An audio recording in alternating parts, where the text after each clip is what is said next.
Athletics Championships.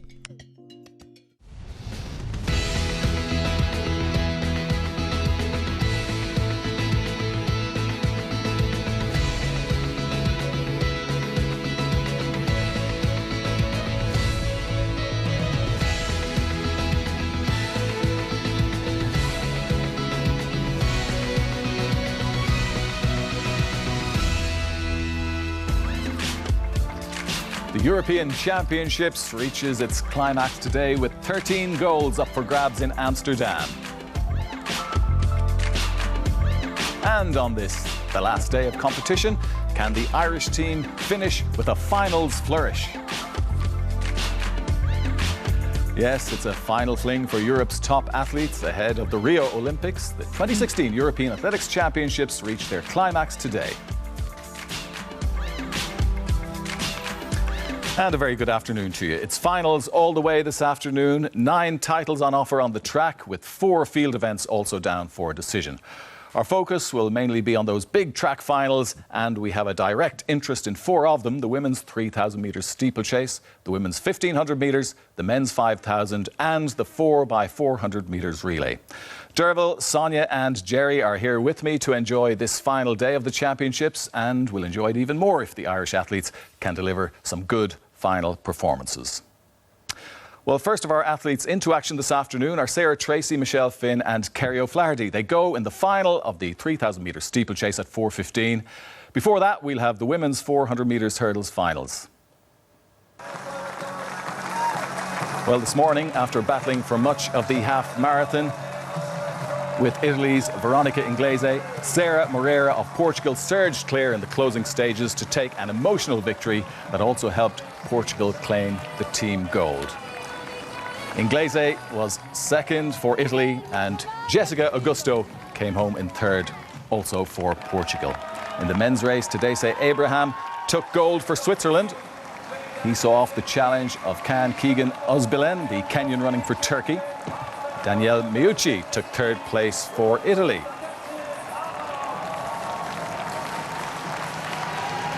Mick Clossy crossed the line in 32nd position, and Kevin Seward, also running for Ireland, was 34th. Our top finisher was Paul Pollock in 17th position.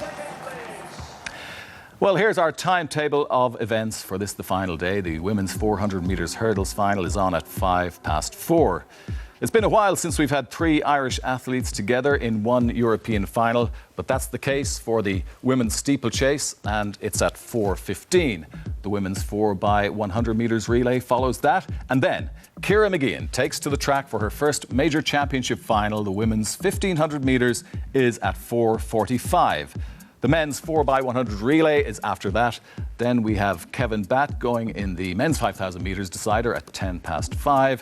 The men's 800 metres is at 6:20. And we round off the day's coverage with the 4x400 metres relays. Ireland going in the men's final at 6:10, and we'll be keeping abreast of the field event finals over the next few hours also. So a very busy afternoon of European Championship athletics ahead, with lots and lots of Irish interest. But right now we're going to go live to Amsterdam, where Eilish McSweeney is standing by. Eilish, a very good afternoon to you. Hope everything is looking well, particularly from our sprinters' point of view. Can I ask you first of all, are conditions out there this afternoon conducive to fast times? Hi Peter. Yes, they absolutely are. Actually, today is the warmest day so far. So in terms of the relay times, it'll definitely be helpful. For the distance races, it might be a little tougher. I mean, the half marathoners this morning found it really, really humid. As for the wind, this is a really blustery stadium, so you might want to keep an eye on the field events such as the triple jump, just to get a gauge on where the wind is there, particularly for our 4x400 metre relay team. Eilish, what's the feeling out there in terms of the large team we sent to these European Championships this time around? Has it been justified bringing such a large team of 50 athletes? It's quite hard hard to say, Peter. You might know the selection criteria for this Europeans was actually kind of convoluted. So the selection committee in Athletics Ireland did use its discretion to send a lot of athletes who didn't necessarily strictly have the standard. But if they hadn't done that, we would have been without some of our Olympic Games qualifiers, such as Thomas Barr and Kerry Harty. Now, it's been mixed. I would say if you had to look at it on balance, maybe there's been a few more athletes slightly disappointed with their performances than otherwise. But my feeling is, and I think Kevin Ankrum and the management team thinks, that sending a smaller team wouldn't have necessarily changed the balance of athletes who performed and who didn't. They actually had three kind of reasons for selecting a big team. They wanted to give Rio qualifiers a chance to race. They wanted to give a few athletes who were kind of near the standard a chance to get that standard. And then they also wanted to bring on those developmental athletes as well. And it's great, of course, that on this final day we have so many Irish athletes still in action and still involved in the competition, Eilish. But let's talk about those who are bound for Rio, those who have already qualified. Do they all have a clean bill of health after their competition in the Euros? Yes, so far. Now, obviously, there's a few to run yet today, but so far we have a clean bill of health from all Rio-bound athletes, which is fantastic. We had heard this morning that Kevin Seward had a slight niggle. Maybe he was a little bit worried going into today's race, but he confirmed after the race that niggle had gone away. Actually, as it happens, the only athlete who came into these championships with any worries was Mary Cullen. She was actually looking for that qualifying standard, and in the end, unfortunately, she couldn't run. Otherwise, clean bill of health.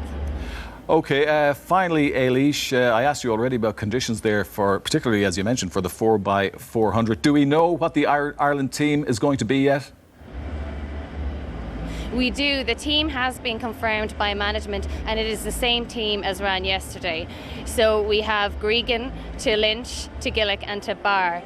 Now, it seems like the management and Kevin Ankrum in particular sat down with the guys and asked them how they felt ahead of today's final. They said they were anxious to run. All of them said they felt they had another run in their legs.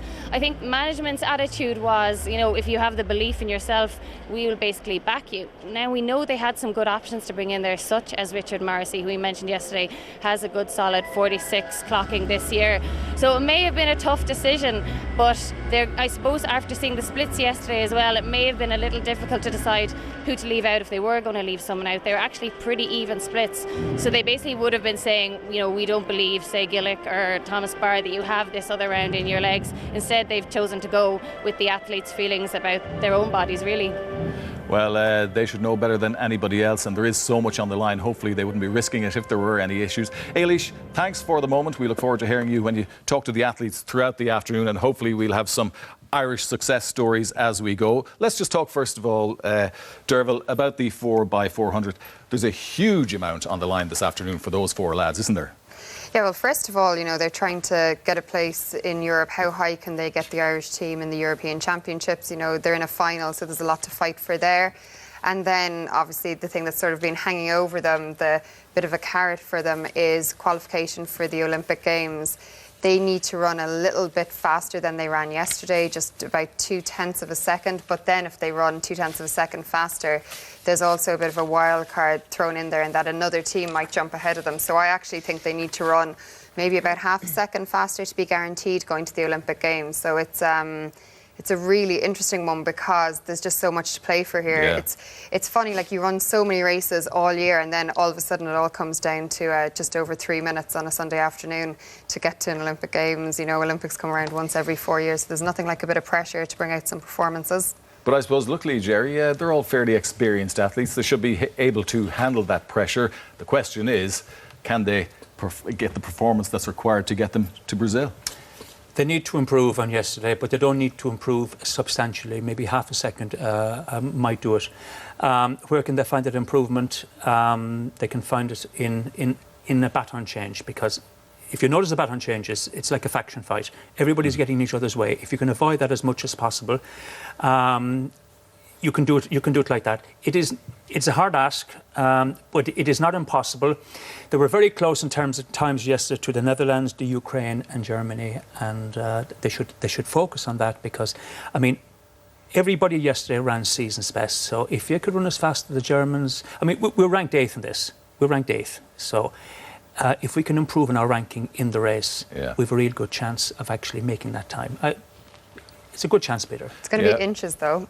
I really do think it's going to come down to inches. I think they're going to be at the end of the race looking up at that scoreboard, with the fingers crossed, just kind of hoping. I don't think it's going to be massively inside it or massively. I think it's going to be very close. So quite exciting for us here. It certainly is. Sonia, that race won't be about medals for Ireland. This will be all about trying to achieve that time, won't it? That's right, and that's been, I suppose, the sole goal for this 4x400 since London. They've been, I suppose, planning for this, and it's unbelievable. It's come down to the last race, yes, it is, and the last chance. And sometimes people perform really well under pressure. You just hope that they don't try too hard. And sometimes when you try too hard, you kind of don't end up getting the result that you need. You need to be able to kind of run fast, relaxed, and be in control. I would think for the most part of the race, especially early on, and when it does get those kind of messy changeovers, to not get too involved in any aggressive, trying to clear out. So, it'll be interesting to see how it works out. I think particularly, how they get involved with racing some of the other teams that should be close enough that, I think if they can get involved in a race at all, it will make a big difference to being able to get back in under the time. And the order in which they're running, Jerry, Eilish mentioned it there, with Brian Gregan leading off again. Is that the correct strategy? Well, I think so, yes. He's our top man. He's actually produced it. I mean, when he hasn't done it sometimes in the past individually, he has actually produced it collectively. And it's a strange thing, because athletics is such an individual sport. But time and time and time again, you see in the relays, it's the collective that actually get people going. Maybe it's the fact that the responsibility is shared 4 ways, and you don't want to let your teammate down. So I've seen Brian Gregan in the past looking sluggish individually over 400, but in the context of a relay, he looks a totally different person. And Thomas Barr is a good man to have on that final leg. Well, he's the best man. He's the best man to have on, because Thomas Barr just gives it socks, particularly over the last 100 metres. He just gives it everything. Great young fella. Yeah, we're definitely looking forward to that, and that'll come later in our programme. Towards the end, it'll in fact be the final race on track in Amsterdam, and let's hope for a positive climax to the meet for the Irish team. Now, so much more to look forward to, Derval, and I suppose the first Irish team, well, they're not a team, the first 3 Irish individuals we'll see on track will be the women in the steeplechase. Did extremely well to get through their semi-finals. What sort of a race would give them any chance of getting a decent finish? Well, I think if the race isn't really quick-paced, which I don't think it will be at this level, I think they should be looking to try and... I would love it if one of them could break 9:40. I think that would be a big step up for them. Sarah Tracy did 9:42 in the heat, and I think they're ready for that bit of a jump. I think the fact that the 3 of them are in the final together is a massive boost. I used to go into finals and look at countries that had their teammates with them and think, oh, that's really great. I'd love to have somebody else here. Even though it is an individual sport, there is something in seeing that green vest, and you always want to beat people from home. You always want to be the top dog in your own country. So I think that little narrative within it will be good for them, and then just see how far up they can finish in it. They've got... I guess if we could get one of the girls into kind of top 8, I think that would be fantastic. Maybe even top 6, might be asking a little bit much, but let's just sort of see what they can do. But certainly I think the 3 of them are ready to go into PB territory, which is a personal best time. That's very athletic speak for me there. I just assume everybody at home knows what PBs are. Yeah, we were getting tweets asking what was up between. If I was in America, I'd be saying PR, which is like personal record, so I'll try not to go into that side of it. But no, so hopefully, if they can do their personal bests, it's been an outstanding championships for them, and let's just see how far up that will get them. Yeah, we saw them all technically very good in their semi-finals, Sonia. Time-wise, do you think we'll see those PBs coming from the girls? You would hope so. I think they're heading to the Olympic Games. The 3 of them have been qualified since this time last year, so they've had quite a lot of time to prepare and get ready for this, and they're not chasing times at the last minute. And I think it seems that the preparation has gone really well to have the 3 girls in the final, and so I think if they won't really be working together, but they'll probably be encouraging and motivating each other to no one's going to want to drop off. They're going to want to always keep up. When they ran that race last year in Letterkenny, the 3 of them were together and they pushed each other to that Olympic standard, 3 in the 1 race. So a similar scenario here, and I'm sure there will be a little bit of stubbornness and determination to kind of keep together as long as possible, because the longer they are together, as long as they're in the race, then the more likely that at least one of them will do a big personal best. And you know, it's breaking into new territory. It's a kind of a breakthrough, really, for one of the Irish girls to get into the 9:30s, and then they can start looking at, you know, I suppose chasing after Roisin McGettigan's Irish record, which, you know, that's a good way off. But at least if you're kind of getting closer to within 10 seconds of it, then realistically you can start looking at that. Okay, well, Jerry, you know me, I'm the eternal optimist when it comes to Irish athletes, and I noticed that I'm the opposite of you, Peter. You are, so maybe we'll come to an agreement here on the possibilities. We know that probably gold and silver definitely out of reach, but outside the top couple of athletes in this race, is there not a bronze medal there for somebody performing just above what would be assumed to be their personal best? I wouldn't think so. No? I'm hoping that one of the girls will run under 9:40. Would that not give a chance at it? I wouldn't think so, Peter. When you look at the field, you've got Felicitas Krause. She was a bronze medalist in the World Championships last year. I mean, she decided at a very young age, 18 or 19, that she was going to specialise in the 3,000 steeplechase. So she has medals in European juniors, European under-23s. So she's a very good 1,500 metre runner. Faster than our girls, but she's a specialist 3K. You've got Louisa Gega, who's a 4:02 1,500 metre girl from Albania. She was doing these times 2 years ago. She's moved up. You have got Sandra Eriksson. She's a top girl. You've got the unfortunately named Maria Shatalova from Ukraine. She's a bronze under 23. She's a top girl. And of course, you've got the Kenyan, the obligatory Kenyan running for Turkey. She will be very good as well. So I agree with practically everything that Derval said, except for one thing. I think the race will be a lot faster than Derval thinks it's going to be. Okay, well, I love the way you mastered those pronunciations, by the way, because some of them are very difficult, and sometimes my heart goes out to our commentators. They have to master every single one of them. Let's talk, though, about the 1,500 metres with Ciara McGeehan, and I'll come to you last on this, Jerry. I'd like to start, Eilish, with you. My opinion was that... Sorry, Derval. Okay. My opinion was that she looked extremely strong in the semi-final and as much a contender for a medal as almost anybody else that we saw in that field. Yeah. Is it too much to expect on her first major championship? Well, I think it's not that it's too much to expect. Some of those girls have gone sub 2 minutes for 800, which means that they have serious speed in their legs. That's not something Ciara has done yet over 800 metres. I think she's capable of it, absolutely, but she hasn't done it yet. So when it comes to a championship final and when it comes to a last lap, you would be looking at a very speedy last lap. I know it's something that Jerry and her were talking about at national championships, trying to put down a really fast last lap. So it's something she's obviously practiced. But I think a medal would be an unbelievable achievement for her. I think, for me, I would hope she can get in the top 5. But if she's in the right position, things could go her way. These races are tactical as opposed to time-driven, I think. So... yeah, I mean, I wouldn't put that pressure on her, and I don't think I'd put that pressure on Jerry sitting 2 seats over. You know, she's absolutely got the ability to be a European medalist, whether it happens today or on another day. But when you're in a European final, you have to take your chances. They don't come around that often. OK, we will have a little bit more time before that 1,500 metres, hopefully, to chat. But as you can see now, the women are on the track for the 400 metres hurdles final. So let's join our commentary team now in Amsterdam. Greg Allen and Con Murphy.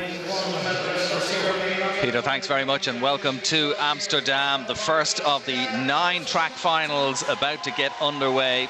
It is the women's 400 metres hurdles, and in lane 1 there we saw Stina Trost of Denmark. In lane 2 it's Emilia Ankiewicz of Poland, who set a personal best in her semi-final of 56.05. Lane 3, Sarah Slot Pedersen from Denmark, the only athlete in this race to have broken 54 seconds when she ran 53.99 in Paris last year. In lane 4 it's Lea Sprunger from Switzerland, second quickest in Europe this year, 54.92 in Geneva last month. Outside her in lane 5, Joanna Linkovic, the second pole in this final, 26 years of age. Usually comes with quite a strong finish, as she did in her semi-final. In lane 6, it's Amelia Hamild Juel of Norway. She set a national record in the semi-final of 55.79. In lane 7, Ayomide Folorunso of Italy, originally from Nigeria, took Italian citizenship 3 years ago. And in the outside lane, lane number 8, it's Katsiarina Belanovic of Belarus. She was second in the heats, 55.82 was the time she clocked.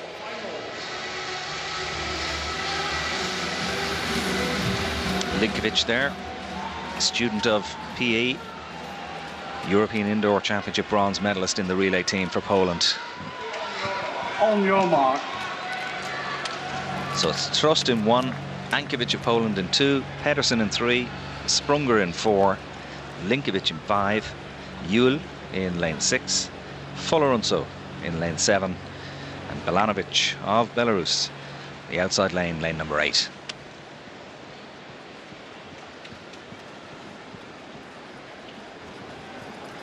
It's the women's 400 metres hurdles final, the final day of the European Championships. Set. And they're away, first time. Pretty even break in lane 3. Sarah Slot Pedersen going pretty well. Just making up a little bit of ground on Sprunger outside her. Good start by her. Good start also by Amelia Yule of Norway in lane 6, who's up on Folorunso outside her in 7. It looks like Yule is leading from Pedersen. Folorunso still going well for Italy though in lane 7. Disappointing run by Sprunger so far in lane 4. In lane 3 it is Sarah Slot Pedersen of Denmark who leads, coming down the home straight with Folorunso on the near side in the blue colours, and the late finishing Linkovic. I said she finishes strongly. Linkovic of Poland is putting pressure on Pedersen, but Pedersen holds on and takes gold for Denmark. Linkovic the silver, and a late finish by Sprunger will give her the bronze. But a wonderful performance by the 29-year-old Sarah Slot Pedersen of Denmark. I did say before the race that she had broken the 54-second mark previously, about a year ago. She set a season's best taking gold there in 55.12. Linkovic 55.33 in second place, and Lea Sprunger 55.41 for the bronze medal. A personal best for Folorunso, who ran well for Italy out in lane 7 and just misses out on a bronze medal. But delight for Pedersen, a semi-finalist in London at the Olympics in 2012. She finished 4th in the World Championships last year, was disqualified in these championships a couple of years ago for a false start in Zurich. Well, she's come back with a bang and taken gold in Amsterdam, and in pretty clinical fashion as well, it must be said. Linkovic from Poland was finishing well and strongly, but she was never going to catch Pedersen. Another strong finish from Lea Sprunger as well to take the bronze for Switzerland. First gold medal, in fact the first medal at all for Denmark at these championships since 2012, when Andreas Bube took a silver in the 800 metres for Denmark. So Sarah Slot Pedersen, the first gold medal winner on this final day of the European Championships. She did win her semi-final, the woman from Aarhus. Sprunger seems happy with her bronze. But Denmark, not regular medal winners at these championships. Sarah Slot Pedersen, good style. She started strongly. She was up on Sprunger from quite an early point in the race. She kept her form and really won in very, very impressive fashion. You can see that Linkovic was delighted with her silver medal as well, arm aloft as she crossed the line to take silver. Belanovic was 5th, Yule 6th, Trust 7th, and Ankiewicz, the other Pole, finishing in 8th. With confirmation there, season's best for Pedersen, 55.12. Linkovic silver, Sprunger the bronze, and Folorunso just missing out on a medal in 4th position with that personal best. As you can see from those pictures, big crowds in for the final. It's a sellout. 4 field events taking place: the high jump for men, the hammer for men, the shot put for men, and the women's triple jump. And the 12 finalists in the hammer about to be introduced to the crowd. And that's the Italian Marco Lingua, 38 years of age now. He qualified with 72.94, 10th in the European Championships 10 years ago back in Gothenburg. Serhii Kalamets of Belarus, 2015 World Student Games bronze medalist. And here is Pavel Vajcek, 78.82 was the best qualifying mark. Pretty cool customer coming out, a silver medalist in these championships 2 years ago. He is the class act, probably. This is Sergei Margiev from Moldova. His sister Zalina was 5th in the women's hammer. Wojciech Nowicki of Poland, bronze medalist in the World Championships last year behind Wojciech. This is Ivan Tikhon from Belarus. He won an Olympic bronze back in Beijing in 2008. For Britain, Chris Bennett, 26-year-old, Commonwealth Games finalist. He qualified with a throw of 74.39. David Sjöberg from Finland, 6th in the World Championships last year.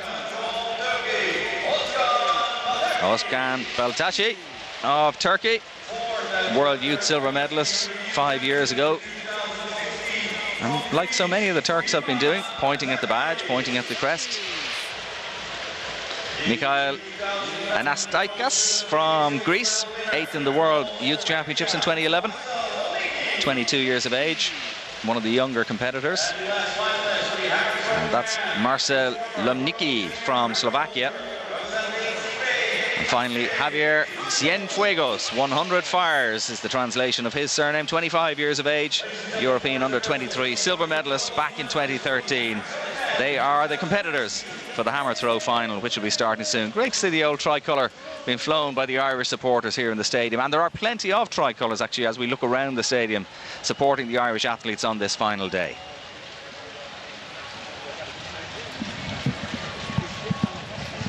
Coming up later on, the 800 metres, and there's one of the favourites, Marcin Lewandowski. I think he was Derval's choice, if memory serves me correctly. Pierre-Ambroise Bosse, or actually he prefers to be called Boss. I was just reading about him earlier on. He likes to be called Boss rather than Bosse, and he does have a little mark over his name. Adam Quichot, probably the favourite. Haven't seen the bookmakers' odds, but the two poles, Quichot and Lewandowski in the 800 metres later on, I'm sure we'll be battling it out, probably with Boss. So the men's hammer getting underway with Marco Lingua of Italy with the very first throw of the competition. 12 men in this final. Modest enough qualifying effort. Lingua not expected to be among the medals, but 10 years since he was in a European final. And he's a true veteran at 38 years of age. So I'm sure he's absolutely delighted to be competing again at this level. And that opening effort won't be threatening any medals, just over the 70-meter mark. But respectable. Exactly 70 meters dead.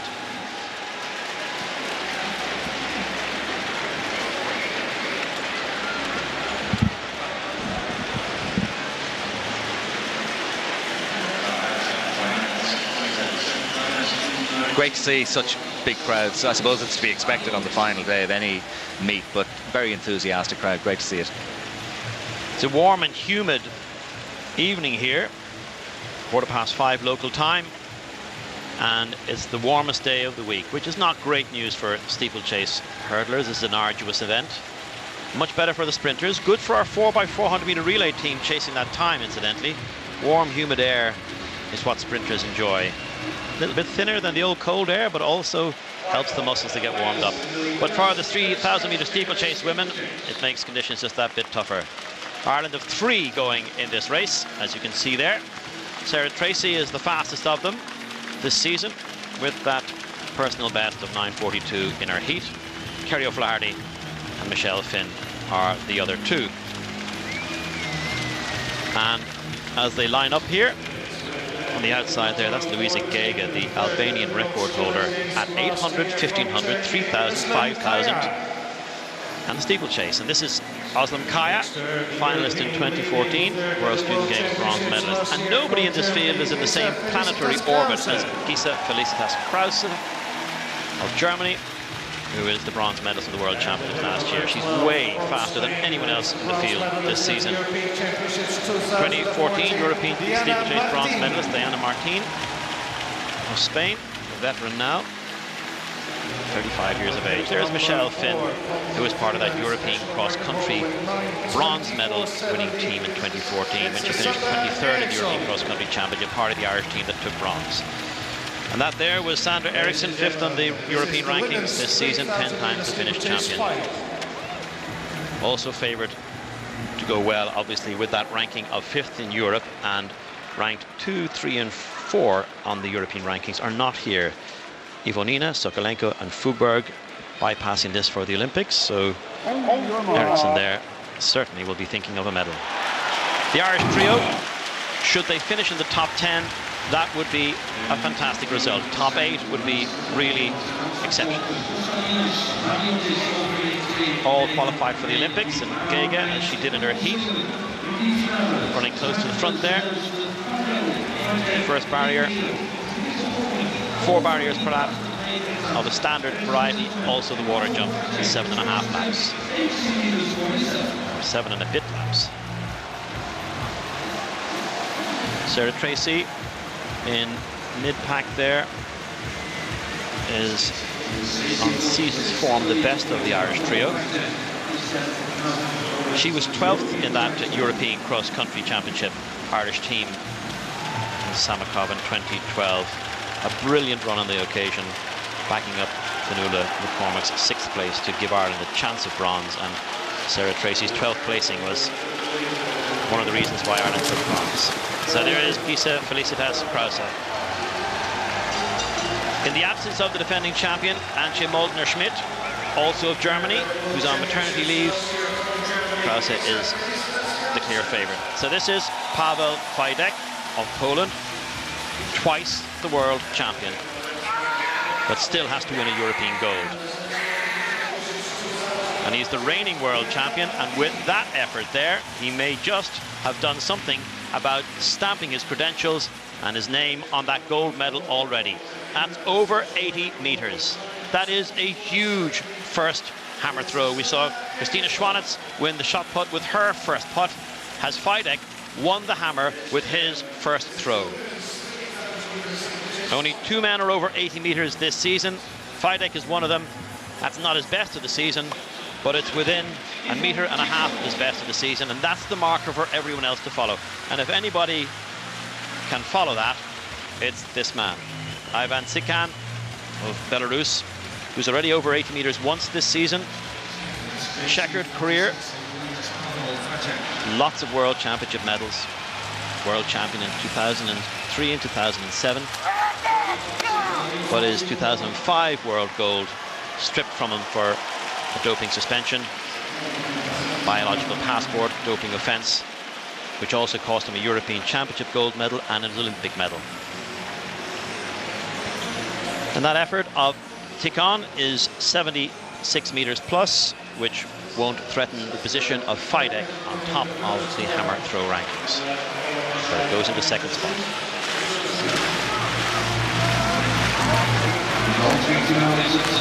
So now we're 5 laps to go, the women's steeplechase. And currently the 3 Irish athletes, we see Sarah Tracy there, just to the tail end of the middle of the pack, if that's the way of putting it.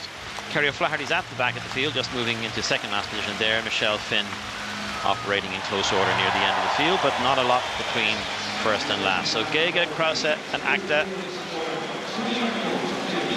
Felicitas Krause was joint leader of the World Championship. That's her on the inside curve there, taking the hurdle right now. And over the final barrier, she was joint leader and lost the gold medal by 0.16 of a second and took bronze. That's how close she was to being the world champion. Basically a meter. So she certainly wants to have a European gold in her pocket before she heads off to Rio, with a chance of righting that world championship wrong, maybe as she sees it. So Gege, the Albanian, who's run 9:32.95 this year, 6th in the world indoor championship at 3,000 meters flat. She's in second place. And Miriam Akta, an Allegiance transferee from Kenya, running for Turkey. We've said that a few times this week, in third place. And The Irish trio operating in the back end of this field, and that's not the worst thing to be doing. They don't have a chance of a medal unless something extraordinary happened and athletes fell. And that's being honest. And I think it's fair as well. Their own ambitions are to finish top 10 here and go to Rio with a good experience in a major championship under their belt, which will stand to them at the Olympic Games. Krause, Geiger, Acta, and that's Diana Martin moving into a challenging position, bronze medalist in 2014, coming into some of her best form in her 30s. Diana Martin, she was 33 when she won that European bronze 2 years ago. That's another of the 2 Turkish athletes in this final. Özlem Kaya, also a finalist in 2014, bronze medalist in the World Student Games last year. So Felicitas Krause and Luisa Geiger and Acta and Martin and Kaya are the top 5 here. And some separation going on between Geiger and Krause. And Geiger has the look of being a serious enough competitor. Popping along off the track, stride looks very fresh, small enough, but taking the barriers with good hurdling technique. That's the athlete in second place from Albania. And an Albanian medal would be a rare thing at the European Championship. But Krause leads. She's coached, in fact, Krause, by Wolfgang Heinig. He's the husband and coach of the legendary German 3-in-a-row London Marathon winner Catherine Dora. And Dora, of course, won a bronze with the old East Germany at the Seoul Olympics in 1988 in the marathon. And their coaching philosophy is all about altitude. And Krause goes to altitude 3 times a year. She's been to altitude 3 times already this year, to I-10 in Kenya. And she thrives off it. Altitude's not for everyone, certainly not with that frequency. So Krause leading by no more than a stride from the threatening enough looking Luisa Geiger in terms of the gold medal. Already it has the look with a 30-meter lead back to Özlem Kaya. That with 2 laps to go here, we're entering into the phase of the race where the medals are going to be determined, and already it has the look that it's going to be Krause or Geiger for gold. Kaya has a lead of around 10-15 meters on Diana Martin in the chase for the bronze. But now Krause surely will try to stretch the legs of Luisa Geiger, who doesn't have a personal best even close to that of Krause. But personal bests are for breaking, and this might be the right occasion to do so. There's no sign of Geiger being shrugged off easily, no matter how many injections of pace Krause inserts into this race. This is looking at the moment. And there you saw Krause doing her very best to push off the barrier and try and put some daylight between herself and Geiger. And I was about to say this looks like it's going to be a really, really close final lap. But has that been the little push, literally, physically, a push off the barrier to take a big leap over the water jump for Krause? And still she can't quite shrug off Geiger. It's only 3-4 meters. And Krause, desperate for a gold medal experience, having lost that World Championship gold over the last few strides in Beijing last August. The lead now stretching to around 7 meters, and quite ominously, possibly for Geiger, she's looking around to see if she's any threat to her silver medal position. Maybe her challenge for gold is spent. Maybe physically, the line of absolute stress on the face of Geiger, perhaps indicating that her challenge for gold is over. Krause looks comfortable. Kaya in the bronze medal position, so far unchallenged for that. We are looking at the 1, 2, 3 here, just so long as the last 2 hurdles, the water jump, are negotiated by Felicitas Krause. Perfect, big leap. There's plenty of juice in those legs, no doubt about it, because that was a big leap off the water jump. This has been a controlled performance. Gege really did not so much lose the gold on the water jump in the penultimate lap. It was Krause who pushed off it and pushed for gold, and has just hurdled that like a true 400-meter hurdler. No problems for Gisa Felicitas Krause, the former world junior champion and European junior champion, is now European champion in 2016 here in Amsterdam. Very convincing. 9:18.85 is a personal best for Gisa Felicitas Krause, and she can thank Louise Gege, the silver medalist, for pushing her as Kaya takes the bronze medal for Turkey. Shatilova fourth for the Ukraine, Schlump fifth for Switzerland. And here comes Michelle Finn, and that's seventh place as Tracy and O'Flaherty try to claim a place in the top 10, and they may well, one of them, have got a place in the top 10. But Michelle Finn came through brilliantly on that final lap, and we're going to confirm it at seventh place. It's on our unofficial list as seventh, and Tracy in ninth place. And those two top 10 finishes, really what they would have been hoping for, I'm sure.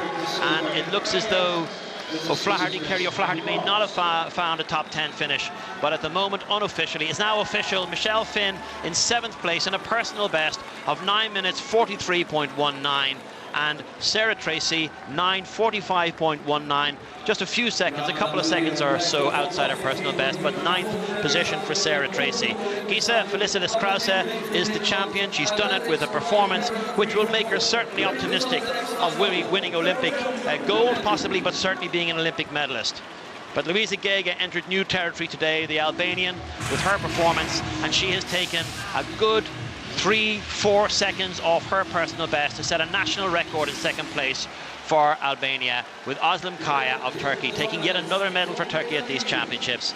Krause controlled all the way through, knew what she had to do, and when Gege pursued her, this, I think, was the moment she won it. That's it, that was the penultimate lap, and that's when she pulled clear. And look at how composed she was. Gisa Felicitas Krause, the champion in the women's steeplechase here in Amsterdam on this final day. Back with more after this break.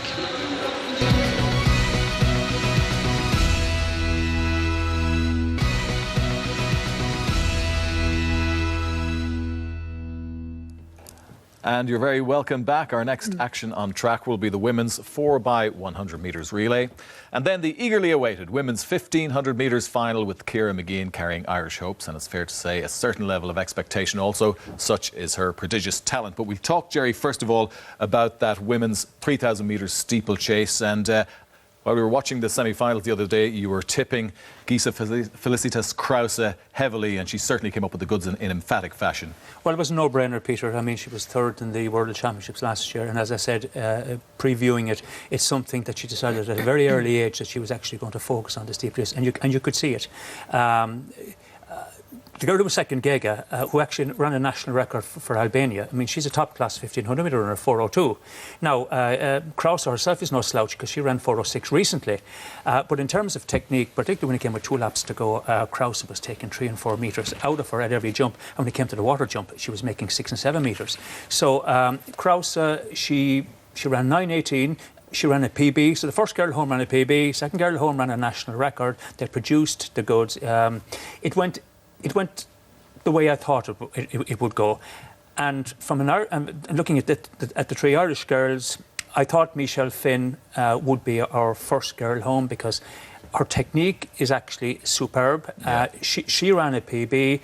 She's actually a very quiet, unassuming girl, and I'm really pleased that she's the first of the 3 Irish girls home. Yeah, 7th, 9th and 11th. Not a bad performance by our 3 steeplechasers there. We've got to move on because the 1500 metres isn't too far away, Sonia, and Ciara Mageean carrying our hopes, but it's a strong European field she's facing, isn't it? It is a strong field, and I mean, there's a couple of girls who do stand out as being maybe a class above the rest. Hikocka from Poland.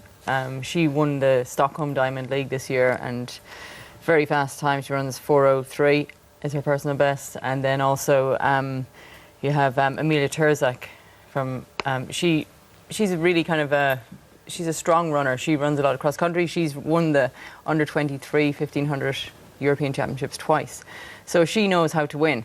And she's actually a similar age and era to Ciara McGeehan. So Ciara would probably think that she should be able to keep up with her, because she has beaten her in the European Youth Olympics and World Juniors. So the rest of the field are fairly evenly spaced out. I mean, the defending champion, Sifan Hassan from the Netherlands, she will be there or thereabouts. She's had a few issues this year. She has a few injuries and stuff. So, yeah, she'll definitely be in the mix, but I'm not sure she'll be there when it gets to the closing stages. I might have something like yesterday's men's 1500 where anything can happen. OK, well, we eagerly await the 1500 metres, but right now sit back and enjoy the spectacle that is the women's 4x100 metres relay final. Then we'll have the nail biting. It'll begin for the women's 1500 metres final that's coming up shortly. Fingers crossed for Ciara McGeehan. Let's rejoin our commentary team in Amsterdam. Well, the 4x100 metre relay is one of the reasons why this stadium is full tonight, this afternoon or this evening. It's what now 5:30 local time. Daphne Schippers doing her second day's work of these championships. This event back in 2014 doesn't hold particularly good memories for her, though, this 4x100 relay. The Netherlands dropped the baton. In fact, they didn't make the first exchange. That exchange was to Schippers. She never actually got the baton into her hands back in 2014. So there's some history to be rewritten here, certainly, on home soil. The Netherlands have the capability of winning the gold medal if they get the baton around. But Britain are the defending champions, and they'll be hard to beat, even without Desiree Henry, who took a very bad injury in the 100 metres and is not part of their team. So in lane 1 was Poland there, that was Agata Forkiewicz. In lane 2, France, Floriane Nafua, they were silver medalists 2 years ago. In lane 3 of Switzerland, Aya Del Ponte.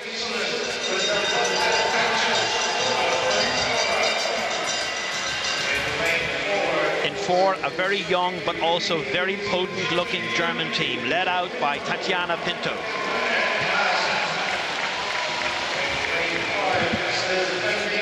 In lane 5, Great Britain led out by Asha Phillip.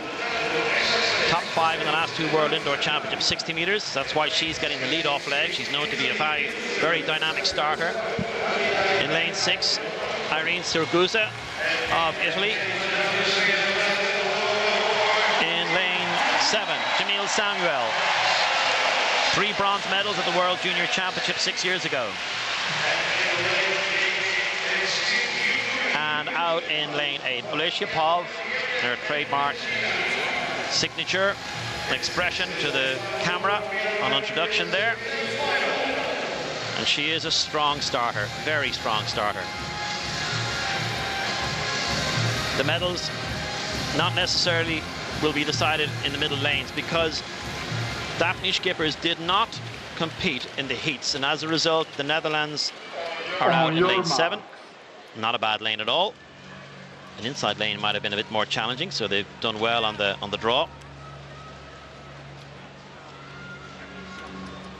So a lot of eyes will be on the first changeover to Daphne Schippers from Jamil Samuel.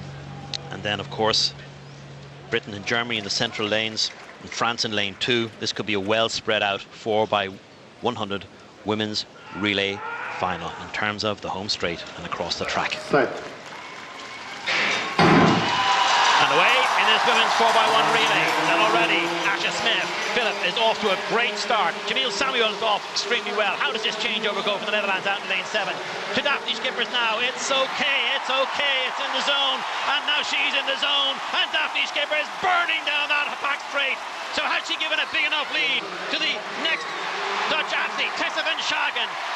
The Netherlands and Britain, and now Germany come through. France in lane 2 also challenging into the home straight for the Netherlands. It's Naomi Sedney with the lead, and as the Dutch are going to power their way to victory. Britain are coming back at them, but Naomi Sedney is going to bring a 4th goal for the Netherlands, and it's a Daphne Schippers engineered gold medal as well. But it was a team effort, but a brilliant second leg by Schippers. Set it all up. Naomi Sedney takes the goal for the team that is the Netherlands. 2 goals for Daphne Schippers in 2 days' work.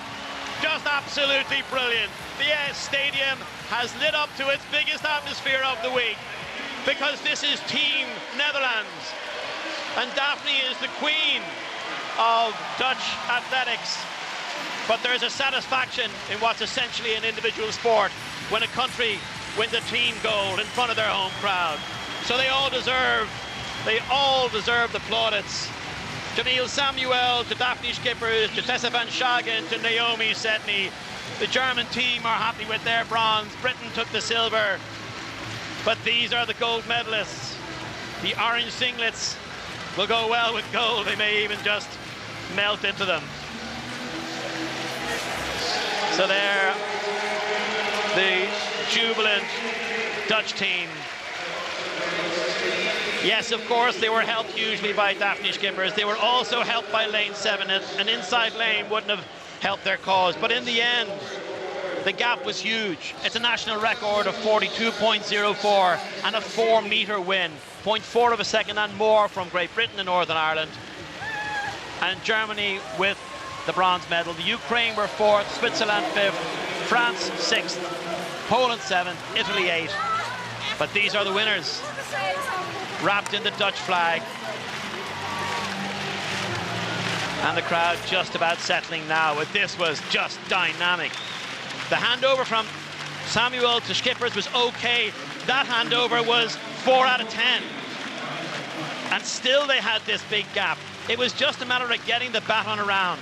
These were 3 excellent sprinters and 1 absolute superstar. Getting the baton round was really all they had to do, with the 4 to 5 metres of an advantage that Schippers would have given them on that second leg. And in truth, they held that advantage. And that's a big win over a strong British team, albeit without Desiree Henry, who would, if she had been here, probably narrowed that gap by a couple of metres or more. But I don't think it would have been good enough to press the Dutch gold off our screen. Brilliant, beautiful moment for an athlete who may possibly never win an individual gold medal. Naomi Sedney, though, has anchored a team that includes the legend that is Daphne Schippers to a national record in gold in 42.04. Britain and Germany take silver and bronze, and Britain, of course, Great Britain and Northern Ireland winning the gold in 2014, this time usurped by the Netherlands.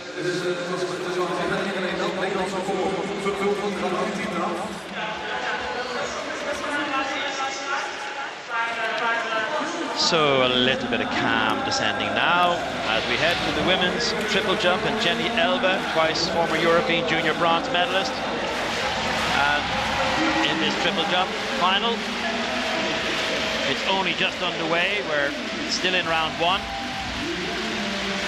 Jenny Elbe, certainly one of the contenders for gold, and that's a 14-metre plus jump straight away, which will put a mark down. Not necessarily a medal-winning mark. Oh, okay. It's actually okay, because although the toe of her spike, the very edge of the toe of her spike, was over the board, it didn't make an indentation on the soft plasticine. So she got away with it. And it's 14 metres and 8 centimetres for Jenny Elbe. Saladuka now, 33 years of age, and that's, by her standards, a long way behind what she's capable of. She is the defending champion. She's won the last 3 European Championships, the Ukrainian, 2010 in Barcelona, 2012 in Helsinki, 2014 in Zurich. But she hasn't been in anything like her best form this season. A full metre and 10 centimetres down on what she's achieved in the past. So 14 metres exactly leaves her in 4th position. Anna Michalska of Poland, and that's better. Silver medal in the long jump at the World Student Games last year. She likes that, and with good reason. That could well take her close or into the lead. That's good on the board, just 5 centimetres, which is, what, 2 inches to spare? Yeah, that's either the lead outright or very, very close to it, or maybe just on it. 14:31 is the lead. The wind helping the triple jumpers. as the Netherlands still haven't left the track. Why would they? Milk every last ounce of applause out of this terrific 4x100 meter relay performance.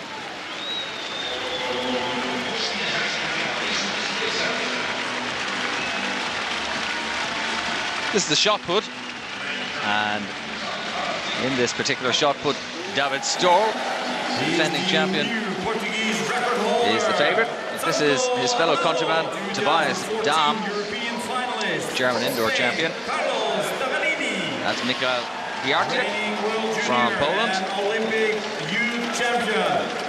This is the aforementioned David Storr, the defending and two-time champion, leading qualifier as well. Konrad Bukowiecki of Poland, World Junior and Youth Olympic champion. Just 19 years of age, that guy. This is Borja Vivas from Malaga, silver medalist 2 years ago in Zurich. So they've been introduced to the crowd. A couple of other competitors in the shot put taking part as well, who were introduced but weren't shown. So the women's 1500 meter final athletes out on the track for a final which possibly offers our best chance of a medal at these championships for the 5 days, although Fionnuala McCormick's 4th place finish in the women's 10,000 meters was a fantastic effort by an athlete who's concentrating on the marathon. Here we have Ciara Mageean in this field. There she is, be drawn in the middle of the track. Ciara, former world junior silver medalist at 1500, the European junior silver medalist at 1500, and now at 24 years of age, having effectively lost 2.5 years of her career to a spur injury in her heel, which affected her Achilles, which required deeply invasive surgery. Now she's back, Ciara Mageean. Angelika Piechocka is the 2014 world silver medalist at 800 meters. If this is a tactical race, she has speed to win gold. Marta Penn of Portugal, the US collegiate champion crowned recently. Maren Koch of Germany, converted from a 5,000 and 10,000 runner to 1500. Sophia Inouye, the 3,000 meter winner at the European Team Championship last year. Sarah McDonald, who's made a 10-second improvement this year to 4:07. And here's Ciara Mageean. And this is her chance to add to the class that she's shown as a junior with those 2 silver medals at European and world level. The crowd rise for Sifan Hassan, the defending European champion. She was 3rd in the World Championship last year. Ethiopian born. Klochkova of Slovakia. And that's Solange Pereira of Spain. And Milorad Terzic of Serbia. Twice European under-23 champion. Margherita Magnani, world indoor finalist in 2014 of Italy. And Ingvild Matchted Bovim of Norway, a finalist in the Europeans for the 3rd championship in a row. And she was 6th in the World Championship in 2011. So, a field of quality. And outside of Sifan Hassan, it has to be said that there is no reason why Ciara Mageean can't challenge for a medal here. Top 6 would be certainly her ambition, and after that we're going to find out in the next 3 to 4 minutes. She has a champion's head on her shoulders. She knows how to win medals. And those 2 silvers at junior level need to be augmented at senior level, and this is a huge chance for her at European Championship level. The start is very, very pedestrian indeed. And Pereira and Marta Penn at the front, jogging along by the looks of it. Ciara Mageean right in behind them. Time to do nothing hasty. But there will be athletes in this pack who will think that they have to start to stretch this pace because there are fast finishers in this field. Terzic from Serbia is a 1:59 800 meter runner. She has to be watched in a tactical race. Sifan Hassan ran 1 minute and 57 seconds for the last 800 meters of the World Championship final in taking bronze last year. So she won't mind this jog around. And Ciara Mageean has a 2 minute and 2 second personal best at 800 meters, so she necessarily will not mind a slow pace. And that personal best is back when she was 19. She could well be capable in the right race of running close to 2 minutes right now. And what a time to produce a fast finish over the last 800, which may well be required if this close order on a very slow pace is maintained. This is not a bad position at all for Ciara Mageean, right at the forefront there of the pack, ready to cover any move that's made. Maren Koch is on her shoulder, and it's Pereira and Penn leading out in front of her. And Sifan Hassan, the class of this field, with credentials to burn, defending champion, could run away with it at any moment. She is the one athlete who has gold medals stamped all over her career in terms of its achievement level. In this field, she is far and away the fastest, far and away the best, but races have to still be won. And this is going to be a tactical one. So, still 2 laps to go now, 700 meters gone, and nobody has made a move from this extremely slow opening 800 meters. And they are going to dawdle through at a pace of around 80 seconds for the first 2 laps. This is now effectively a 700-meter race, because every pair of legs capable of winning a medal here are fresh. Someone's going to move, and it's Sifan Hassan, and then Pereira moves, so a little wind up in pace. Ciara Mageean is nicely placed, running a very, very good race. Concentration, everything here. Don't let any gap on the inside clear if you can, but she has. There's no great difficulty in that. That's Terzic, though. She's a real threat for a medal. Pereira, Penn, Mageean, Terzic, Sifan Hassan still deciding when's her time to go. Is it going to be now? Is it going to be at the bell? Ciara Mageean has to cover every move, go past Penn. She's gone past Penn. And now Hassan takes the lead. Mageean just a little bit caught on the inside, but gaps can still appear as this is stretched out. Surely it will be stretched out, but they're tightly bunched. Very tightly bunched. Mageean still in with a chance of a medal. There's daylight now. She can move out. She can challenge. Mageean in 4th place. Pereira in 5th.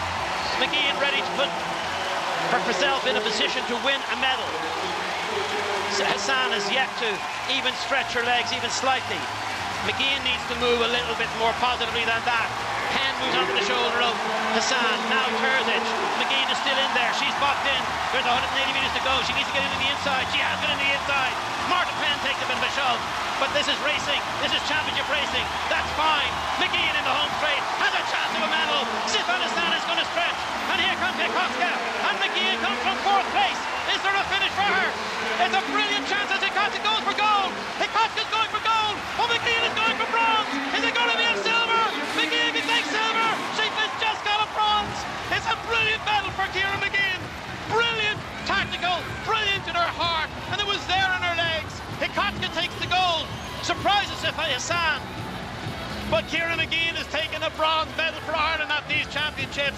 She's lived up to her promise, her promise from those brilliant junior races. And it could so easily have been a silver to add to her world silver and European junior silver. But Ciara Mageean, as Hikoska takes the plaudits for this victory, and Hassan fails to win the title she won so easily in 2014. Well, we just have to just calm this one down to tell you that Ciara Mageean has won. There's the camera on Ciara Mageean. The satisfaction level must be extremely high. And when she looks at the time and sees that she lost the silver medal by 2/100ths of a second, that is a matter of inches. And she could have beaten Sifan Hassan. This was not a great race in terms of how messy it got all the way through. Mageean covered the moves. There was a point where she was just slightly tucked in the inside, but the gap appeared and she went through it. She may have had to use a bit of elbows at times, but that's what championship running is all about. Hikoska adding to her world silver with European Championship gold. But look at this effort by Ciara Mageean. as Hassan is run down in the home straight. This is a huge, huge effort by the girl from the Irish Peninsula, from Portaferry. And it so nearly yielded silver, but it has yielded a place on the podium for Ciara Mageean. Ikoska she can't quite understand that she's beaten the great Sifan Hassan. And Ciara Mageean also nearly beat the great Sifan Hassan. Well, we have confirmation. There are schools athletic races that are running quicker times than that. That's how tactical it was. That's how fast it was in the final lap. And Ciara Mageean had the gears to go through to take the bronze medal for Ireland. Ikoska, the gold, 4:33.00. Hassan, the silver, 4:33.76. Ciara Mageean, 4 minutes 33.78. And into the triple jump. And Paraskevi Haristou of Greece, the 2016 world indoor bronze medalist from Portland and Oregon, twice a European under-23 champion.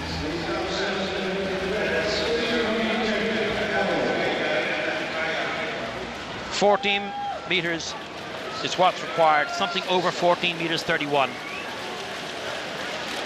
Bang on the board, that's absolutely excellent on the board. So can she exceed 14:31? That's over 14:31 for sure. And that means that she will go into the lead. It's just by a matter of how much.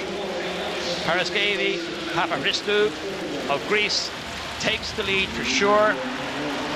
And the mark that's going to go down is close to 14.5 meters, 14 meters 45. And she goes on the second round into the lead. Susana Costa of Portugal fouled her first jump.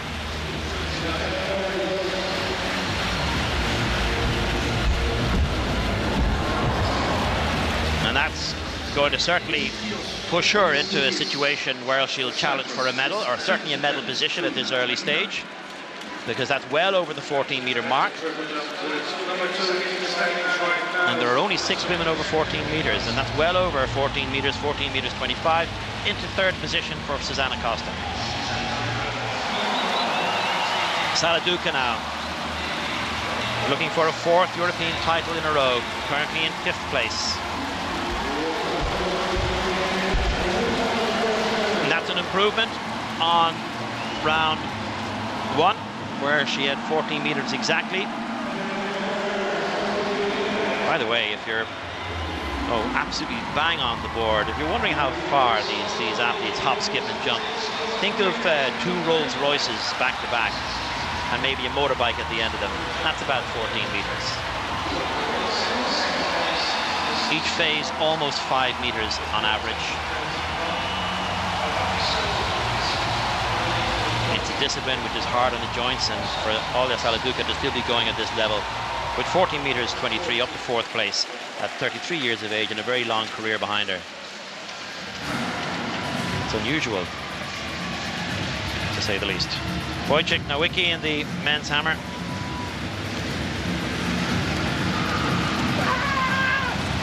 World Championship bronze medalist in 2015. And that's in the area of 77 meters.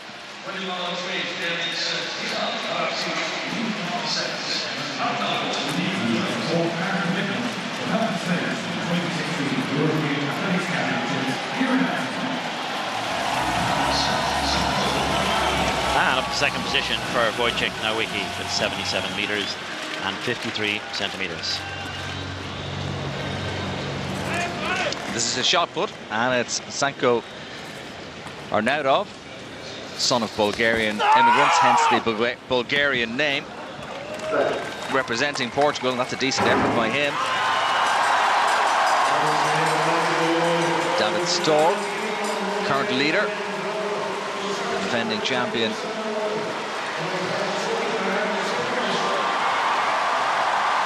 Pretty nonchalant look there from Arnaudov. And the season's best, 20:59. That off tape put him into the lead. This is Harry Tick from Poland.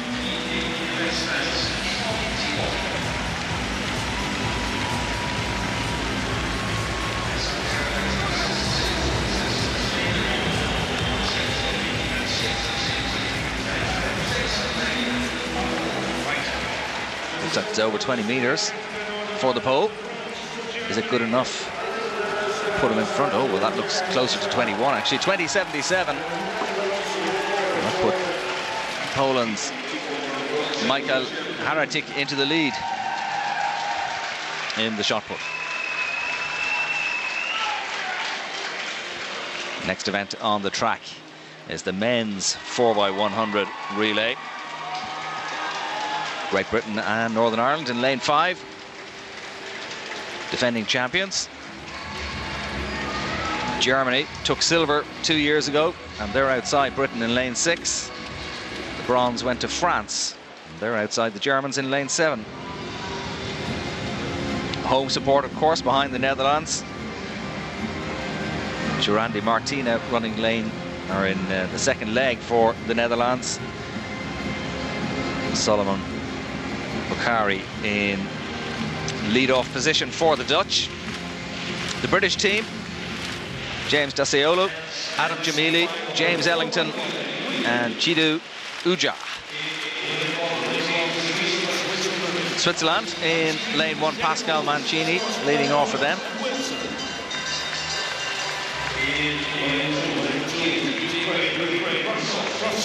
Ukraine in lane 2, Roman Kratsov leading for them. Poland in lane 3, Zimnovic, their lead-off runner. And here comes the cheer.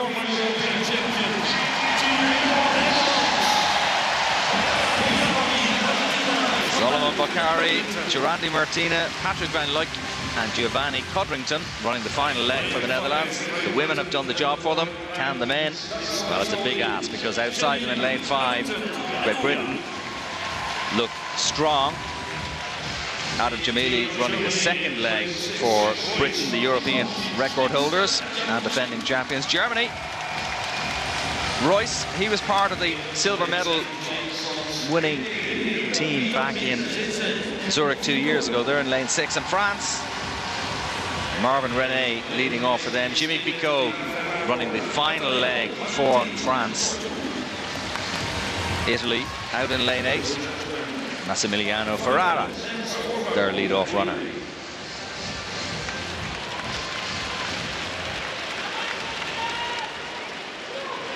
Britain, the European record holders, that goes back to 1999, and what a team that was. Jason Gardner, Darren Campbell, Marlon Devonish and Dwayne Chambers. Today it's Daciolo, Jamili, Ellington and Uja for Britain. They're in lane 5, so they'll have Germany in their sights outside them, and France in the next lane, out in lane 7.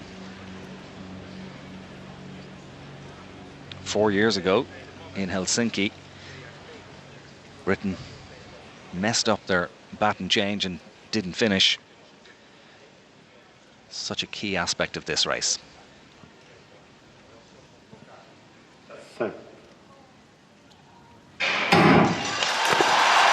oh, well, no, they're not. They've been called back. It's a false start. And a buzz goes around the stadium. The camera is on James Daciolo. I'm sure every time there's a false start, when the camera focuses on any particular athlete, their heart must just skip a little beat. Boukari, was he over-eager to please the home supporters? We shall see.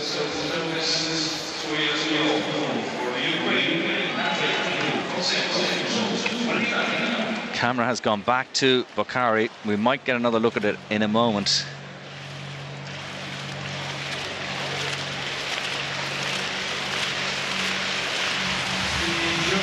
While they sort that out, we're going to see the leader in the hammer throw, Pavel Fajdek, not 80-46 in his first round, still the leader.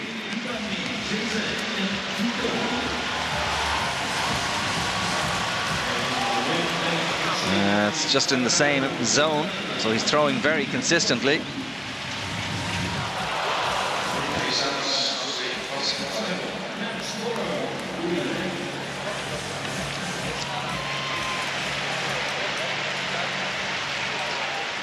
So Videk just short of his previous best 80.46. That remains the lead and the target for everybody else to try and achieve. Now they're having a look at the start of this 4x100.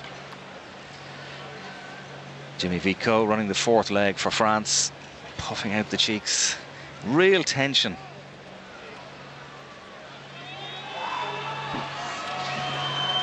Royce, the German lead-off runner. Let's see if we can earwig here.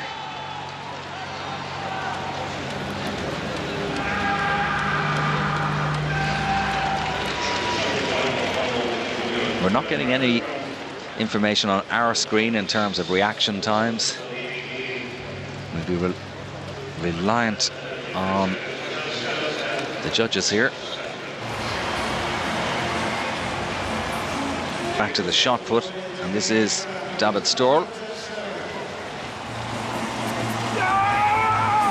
Fouled his first throw, but that's a bit more like it. From the defending two-time champion, twice world champion as well.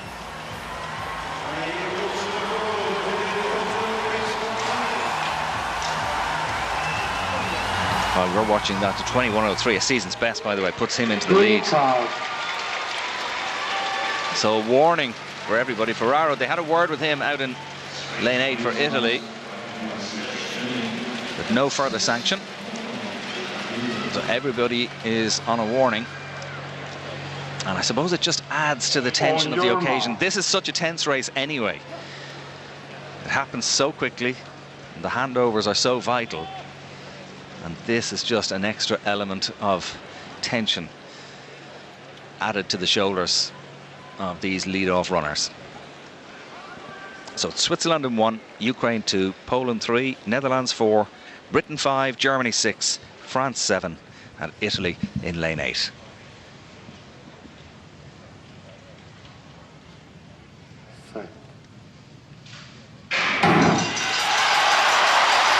This time they are away cleanly. Straight away, Britain in 5, going hard inside the Germans. Desiolo passing to Jamili, and Adam Jamili speeding down the far straight. He's going like the Clappers. Jamili passes it over to Ellington for Britain inside the Germans, with France outside them, 5, 6 and 7. The Dutch going pretty well as well on the inside. But a pass over for Britain coming down the final straight is Uja. France are not going to come back. Vico is going to have to set for second. Uja takes goal for Britain. France second. I think it's Germany third. But a confident performance from Britain throughout. They led from early and held on to that lead. Vico just given too much work to do by the French. Britain in a time of 38.17. France 38.38, and Germany taking the bronze in 38.47. But another gold medal for Britain in the 4x100 to add to the gold they won 2 years ago in Zurich. Sheer delight for them. Desiolo, Jamili, Ellington and Uja. Gold for Britain and Northern Ireland in the 4x100. Silver for France and bronze for Germany. The Dutch just missing out in 4th, with Italy back in 5th position. Peter. Thank you very much indeed, Colin. We'll be going back for more action very shortly, but we can celebrate Ciara Mageean a magnificent bronze medal in the women's 1500 metres. First of all, may I say congratulations to her coach, Jerry Kiernan. You must be extraordinarily proud of her. She was terrific, Peter. It was a very slow run race. It wasn't what I thought. I spoke to her this morning, and I didn't want to burden her with either my expectations or the way the races would actually pan out, because I feel that she's a very clever girl. She doesn't lose the head, and I reckon that she could hold her own no matter what. Still, I would have wished that the pace was a little bit quicker earlier on. 83 seconds for the first 400 and then 2:46. I mean, that's very, very slow. It's marathon type pace. OK, Jerry, we'll talk a little bit more about the race shortly, but right now we can hear from our European bronze medalist, Ciara Mageean. Ciara Mageean, a glorious return to championship action with a bronze in the women's 1500 metres. Just give us your reaction. Is it bad that I'm disappointed? This is my first Irish Fest in 5 years, if I remember correctly, and to be out on a track and to enter a race with nobody else thinking it but me knowing I'm in with a medal chance. It's a good feeling, but it's a very nerve-wracking feeling, and I don't know if it's the right thing to say right now, but if I had a clean run at the home straight, I do think it'd be a different story. So for me, that's a fantastic place to be, isn't it? To be a little bit disappointed with the bronze at European Seniors whenever this is my first senior championship properly ever. So I'm ecstatic with a little touch of disappointment, but I think that's a testament to any athlete that wants to do even better than they have. Talk us through the race. It was pedestrian, then there was a move, and it was messy on that back straight. How did you feel keeping up with the moves and trying to get out of that inside position at one stage? Yeah, I wanted to run the shortest race. That you should. Maybe I should keep quiet, should I? No. I wanted to run the shortest race, get the inside lane, but that means it's messy, and my legs, you probably can't see them, are a testament to that, but it's nerve-wracking. You don't want to get boxed in, but you want to be thereabouts. So I'm annoyed that I didn't have such a clean run come the back straight. If I did, I know that there's more in me. I'm not even tired. But it was messy, but that's championship racing, and to be honest, I love it. I love getting in there and having to fight your position, so happy with it. And did you know how close Hassan was coming up to that line? I could see Hassan, she was just in front of me, and then the other girls closed in around, and I was battling, trying to get past people, trying to get up the inside. I had to pull myself back and go up the back, and I knew I could see Hassan, and I was like, I'm battling her for a medal, and give me another 5 metres, I think I would have had her.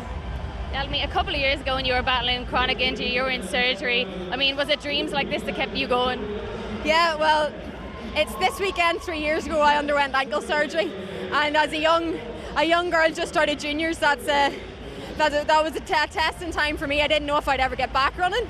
I knew I would always try, so it took me a year to get back racing, and 2 years from there I'm here winning a medal for Ireland. So, you know, I'm happy that I've maybe put to bed rumours of being just a good junior athlete. So hopefully this is the beginning of me winning many senior medals for Ireland. Tell us the input of Jerry Kiernan, your coach, you know, in this championship. What was his advice going into this race? Jerry told me I could win a medal, and if I didn't win a medal it was because I didn't want it. So I went out there knowing that I was going to give everything. I was going to run my legs off to get a medal. I'm just disappointed it wasn't gold or silver, but to come out with a bronze for my first proper senior championship and my first Irish Fest in 5 years, like, I have to say Jerry's been there for me from the moment go. I moved to Jerry right before my surgery, and Jerry had me. It was 3 years with Jerry Kiernan taking me from walking. Jerry used to come to training and I used to do a 5-minute jog. So your coach to come to a training session to see you get out and do 5 minutes of jogging. Jerry got me here from walking to winning a bronze medal and hopefully more. So I can't thank him enough, and I hope he isn't too bashful back in the stadium, because without Jerry I wouldn't be here. And to be honest, without a support from a lot of people along the way, my parents and my family and my physio Emma Galvin, she's been there from the moment I had my surgery and before. So this is memorable.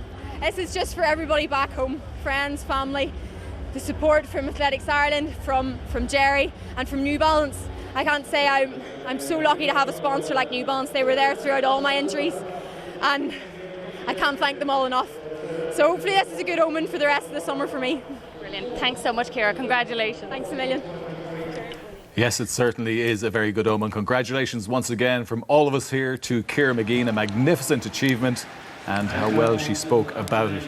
We'll review that race in a little bit more detail later on, but now, as you can see, the men are on the start line for the 5,000 metres final. Kevin back going for Ireland. So let's go back and join our commentary team at the stadium. Peter, thanks very much. Yeah, just lining up at the start for this men's 5,000 metres final. Just before they go, we go back to the hammer for a moment. Pavel Pajcek with his 5th attempt. Currently leads with that first round throw. 80-46, the target that everybody has to go for. Can he surpass his own effort of 80.46. Let's see. Wow, he really launches some power into that hammer. And that is good, and that is going to put him further in front. Totally dominant in this hammer throw final, Pavel Fajcek. You can see why he's a twice world champion.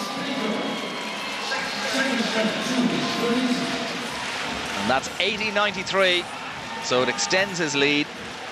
His nearest challenger, 77.53, is his fellow countryman, Novicki. So Fajcek continues to lead in the hammer. Now, in the 5,000, Ali Kaya of Turkey doesn't start. He was listed as in the list of runners for this event, having taken silver in the 10K. He's not taking part.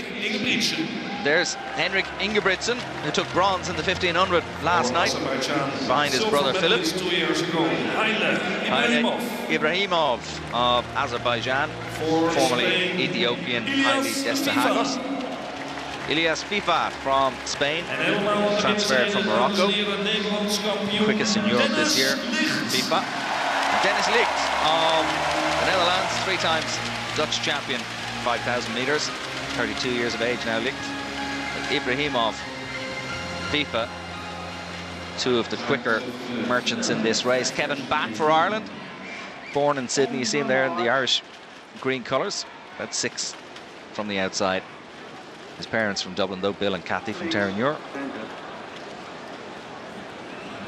He actually ran for Australia at the World Junior Cross Country Championships in 2010, Kevin Batt, but has now declared for Ireland. And you would say in a much more legitimate fashion, perhaps, than some of the people who've transferred from one country to another, given the fact that his folks are from Dublin. Ingebrigtsen, after that performance in the 1500, it'll be interesting to see what kind of zip he has in his legs. On your marks.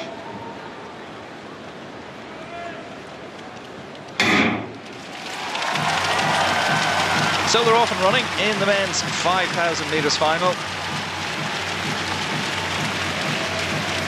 And Ingebrigtsen to the fore straight away. He always wears those trademark sunglasses. FIFA Orth there.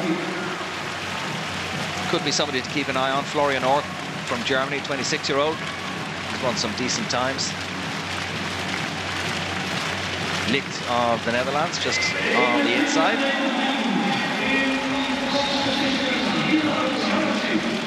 That's another Spaniard there, Mekel, Adel Mekel, who is one of those who transferred from Morocco and is now representing Spain.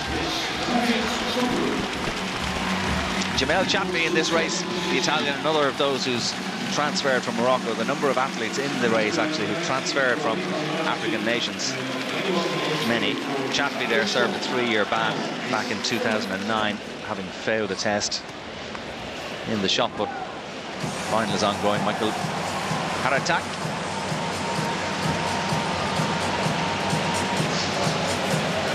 A 24-year-old from Poland, Haratak. That's out over 21 meters.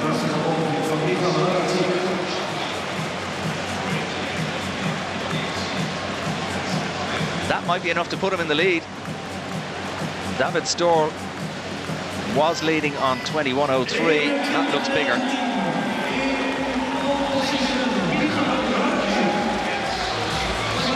And indeed it is. 21.19 puts Michael Haratik into the lead in the shot put. Now to the high jump, and the man who always has his trademark, which is the half-shaved beard, Gianmarco Tamberi, world indoor champion. I'm not sure I'd go for that look myself, but it seems to work for him. He's cleared 2:32 at the first attempt. Real crowd pleaser, as you can see, Tamberi. Coach happy?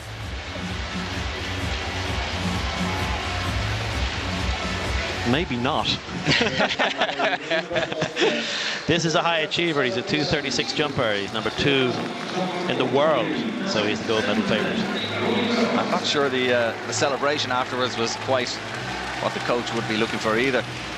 Ibrahimov of Azerbaijan now, leading out with 10 laps to go. Olympic finalist in London in 2012, 4th quickest in Europe this year. Consistent Ibrahimov, silver medalist in this event 2 years ago. He's just injected a little bit of pace. It was pretty sluggish early on. Kevin Batt at the back of the field, just behind the runner with the white headband. I think it's Sindre Buras. But Haile Ibrahimov just stretching it out. You can see once he put a bit of speed into it, it stretched the field straight away. The men's hammer, Ivan Sikan of Belarus.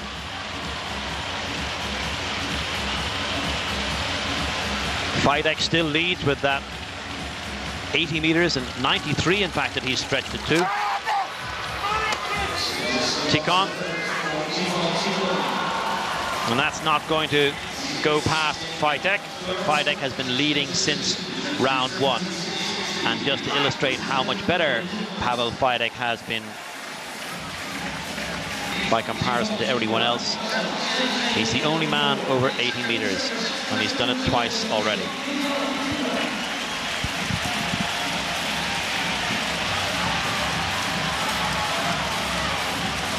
.78.84 keeps Tikhon in 2nd place. And here is another of the Poles, Wojciech Nowicki.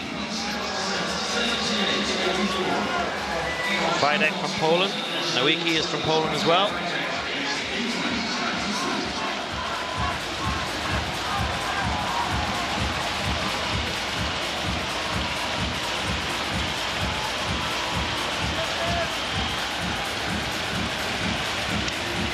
Nowicki in the bronze medal position here, and he was bronze medalist at the World Championships last year.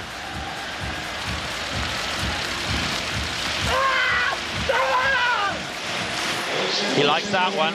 Anytime a hammer thrower does that to his hammer, urges it on vocally, it means that it's a good one.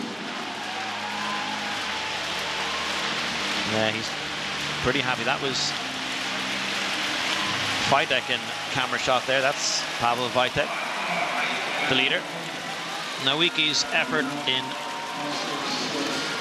that round about to come up on the screen. 77 meters, 53. So that's the bronze medal position for Wojciech Nowicki.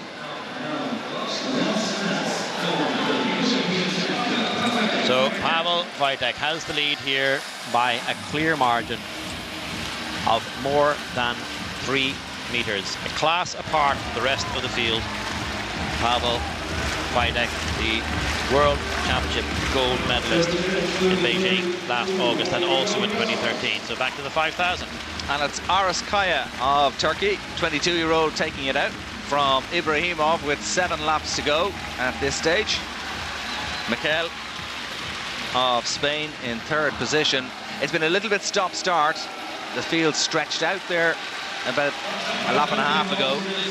Then they bunched back together as the leaders put the brakes on somewhat. And now, once more, Aras Kaya, silver medalist in the 3,000 steeplechase, leads them out. Ibrahimov, Azerbaijan 2nd, Mikel of Spain.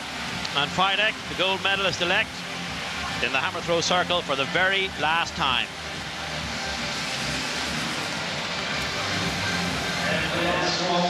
One more attempt to see if he can exceed another 80-meter mark. Not quite. Doesn't need it. 3 throws over 80 meters.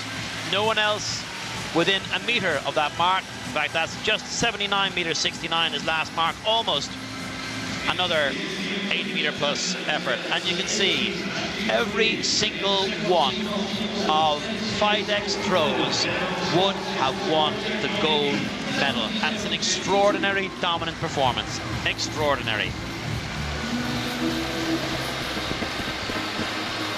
So here we go. Ibrahimov back in front. The nip and tuck between himself and Aras Kaya. Aras Kaya is the Turkish athlete who was based in Kazan and was going to become a Russian athlete, and then had a change of heart and decided to represent Turkey instead. So Ibrahimov from Kaya, Mikhail in third. Kevin Batt still towards the end of the field, but still the field quite closely bunched. Not much in it. FIFA, the other Spanish, in fourth. Chatby, the German Ringer, in sixth position. But as you can see, it's all quite tightly bunched. No serious pace about this leading pack.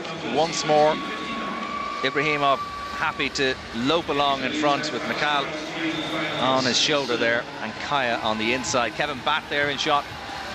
You can see the distance between first and last. The women's triple jump, Patricia Mamona. Portugal, silver medalist in the 2012 European Championships.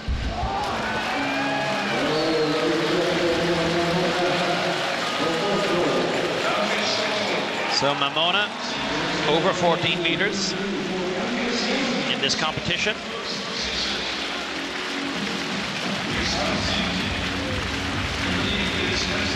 And let's see if that improves her position. It certainly does. Moves up to second place at 14 meters 38.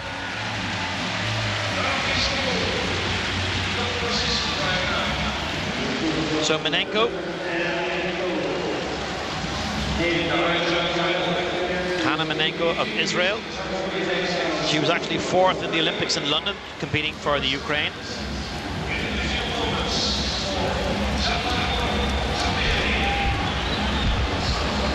Oh, that's a big effort. That is well out over 14.5 meters. That is an effort that may well take her into the gold medal position. We're at the very mid-stage of this triple jump competition, so a long way to go. Really good on the board, virtually nothing to spare, and out over that black line, which is the lead mark. So that's definitely the lead for Hannah Manenko. Acquired Israeli citizenship in 2013, the year after her fourth place in the London Olympics.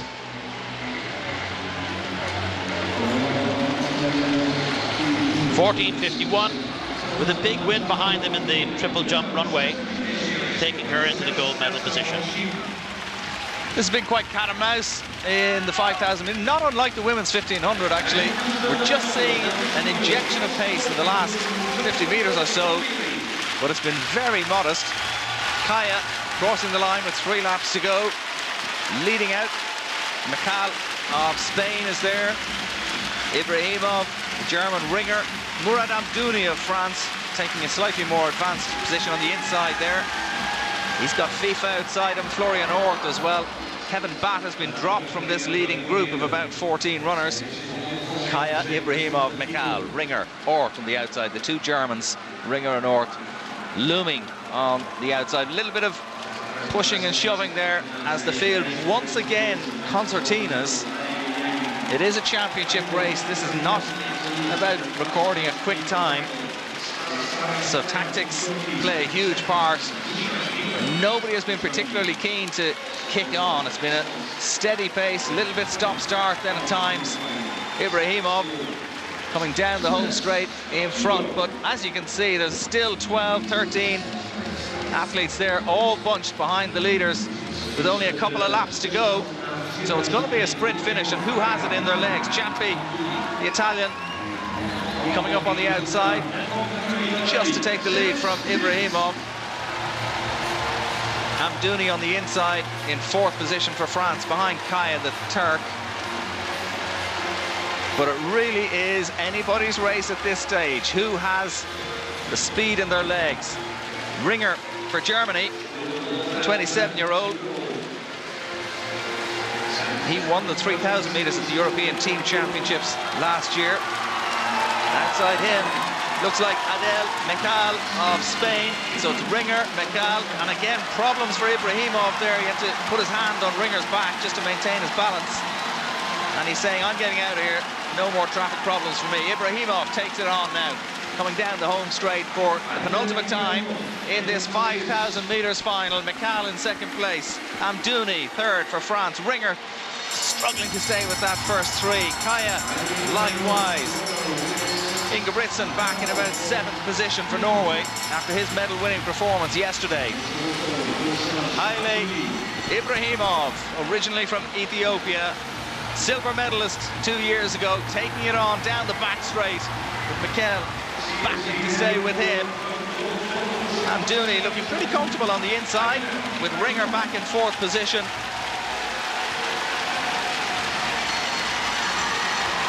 ...600 metres from home. It's Haile Ibrahimov of Azerbaijan putting the foot down now. Adel Mikal of Spain in second. And it's a real battle here as they come down the final straight. Amdouni has come through the inside. Mikal inside him. Ringer for Germany. Who's it going to be? Mikal. Ringer. Ingebrigtsen coming from nowhere, but Mikal just holds on. It's big on the line. Oh my goodness, how close was that? I did say it was going to come down to a sprint finish. Ibrahimov run out of it. Desperately close photo finish at the end of 5,000 metres. Who got it on the nod? Ingebrigtsen was finishing like a train. I did question earlier on whether he'd have the juice in his legs after that performance in the 1,500 metres. Mikal maybe of Spain. Ingebrigtsen, oh, it's on the nod. Well, maybe Ringer. Possibly FIFA. Oh, it's so close. FIFA might have just got it. He is quickest in Europe this year. And Ilias FIFA in a time of 13:40.85. Looks like he is European champion for Spain from his compatriot Adel Mikal, who's given the exact same time.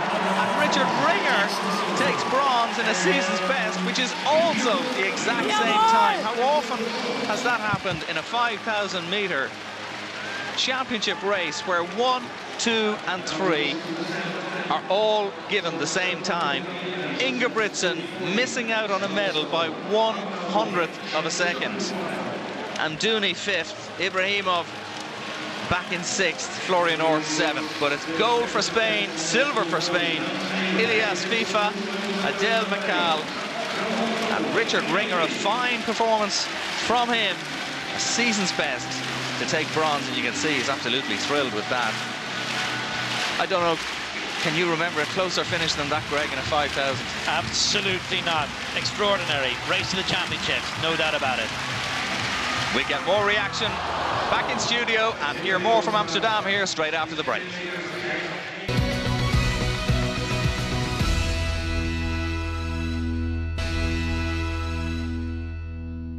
And you're very welcome back. So, Sonia, thrilling finish to the 5,000 metres. I think you guys were favouring Ingebrigtsen, and it looked like he was about to get up for a medal, and he was just pipped on the line. What a finish. Yeah, but he gave them such a head start, you know. I mean, yeah, obviously he's a bit faster over the last lap, but, I mean, I don't know how he caught up that much, but gave him about 20 metres in the last lap and came so close. But, you know, in a sense, he probably didn't deserve to get a medal because he didn't keep up, and maybe next time he'll stay a little bit closer going into that final lap. Extraordinary finish, and the first three all credited at the same time. Jerry, we were having a little sidebar yesterday about the great Dave Wattle. I think he used to even come from further back, but Ingebrigtsen unlucky to miss out. He was beaten by just a fraction of a second. I fancied him at about 600 metres to go because he was in contact, and he is the quick man. He's a 3:31 1,500 metre guy. He was 5th in the Olympics over 1,500 metres. But then he lost contact between 600 to 400. And as Sonia said, he was about 20 minutes behind at the bell. But you still always felt that he would get back into contention because, I mean, he's a European under-23 5K champion. But I wished anybody would win besides the first two, FIFA and Mikal, because they're two Moroccans running for Spain. They have as much connection with Morocco as the Kenyans have with Turkey. Dodgy individuals.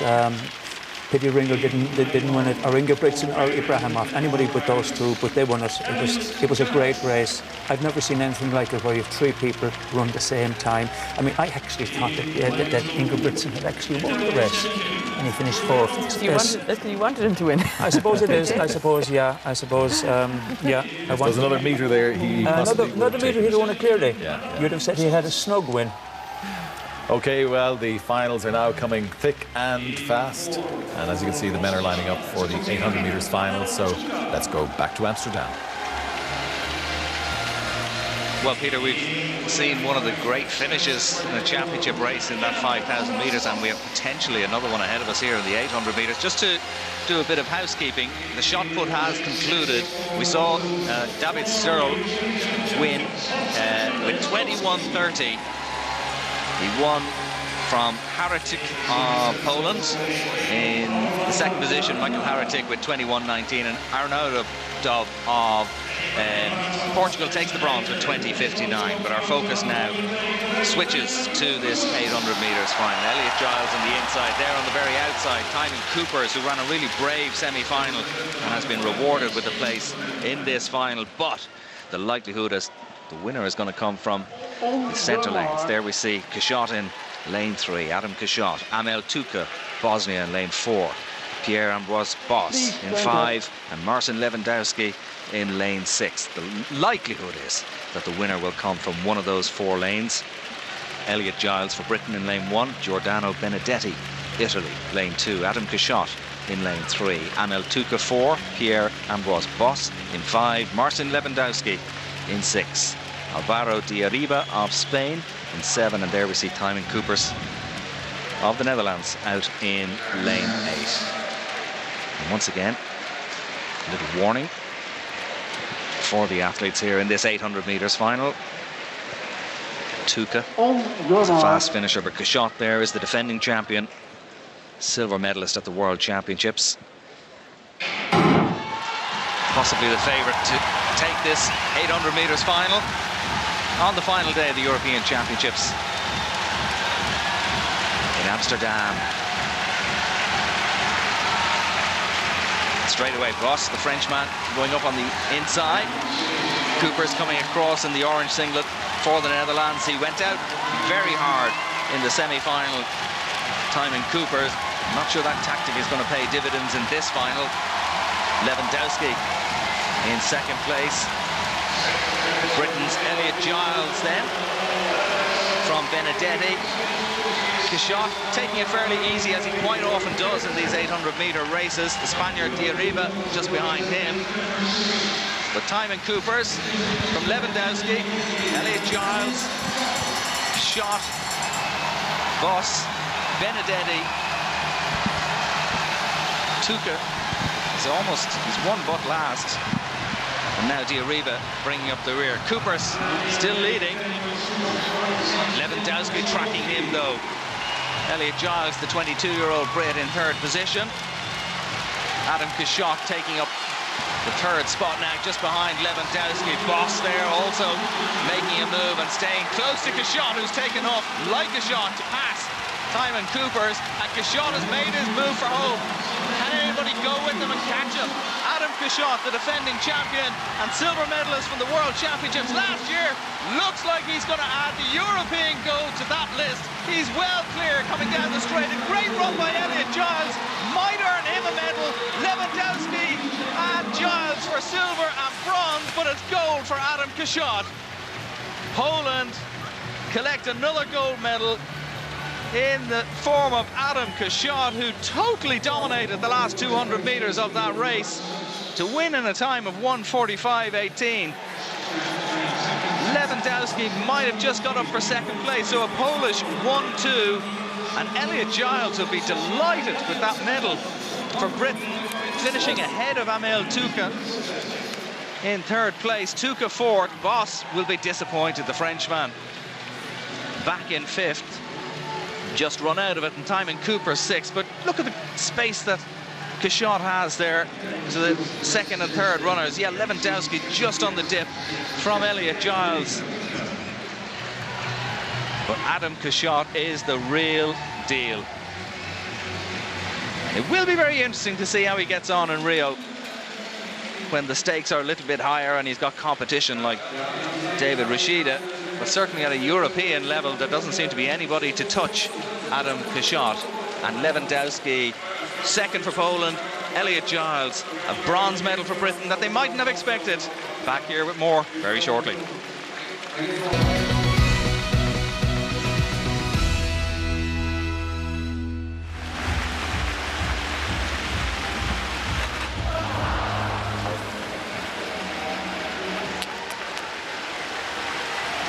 And you're very welcome back to Amsterdam.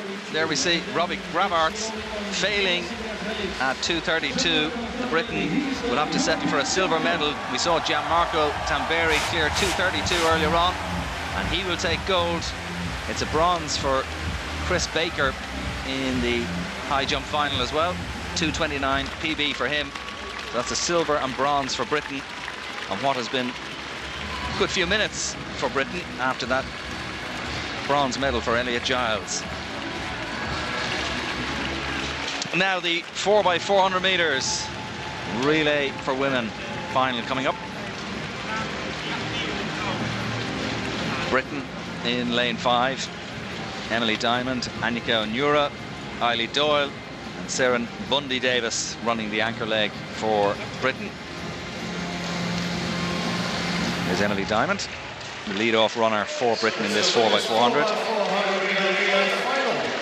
France were dramatic winners of this race 2 years ago in Zurich, and their anchor leg was run by Floria Gay on that occasion, and she again runs in the fourth leg for France here. Romania, Netherlands, Poland, Germany, Britain, Ukraine, Italy and France.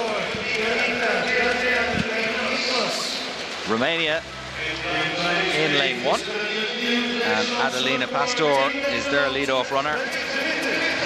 They qualified as one of the fastest losers. Netherlands in lane 2, Laura de Wit, Lisanne de Wit, Eva Hovenkamp and Nikki van Leeuwen, who made the final of the 400 earlier on in the week. Poland in 3, and Germany in 4, Laura Muller leading off for them. Britain and Northern Ireland in 5. Diamond, Onura, Eilidh Doyle and Seren Bundy Davis. Eilidh Doyle, quickest in Europe this season. She runs the third leg for Britain before passing on to Seren Bundy Davis. Ukraine in 6, Yulia Olisheva leading off for them. In 7, Maria Chikbolu, the lead-off runner for the Italians. They'll be taken home by Livia Greno, who has had a very successful week in France, with Farah Anakarsis leading off to Moa, Marie Gayot, who was their lead-off runner actually 2 years ago, and Floria Gay will be running the anchor leg for France out in lane 8. So it's Romania, Netherlands, Poland, Germany, Great Britain in 5, Ukraine in 6, Italy 7 and France in lane 8. The women's 4x400 meters relay final. Second last track final at these championships.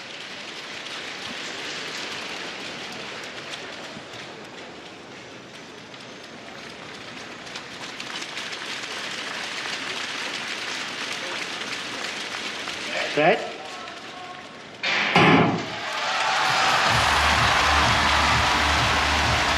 So they're away.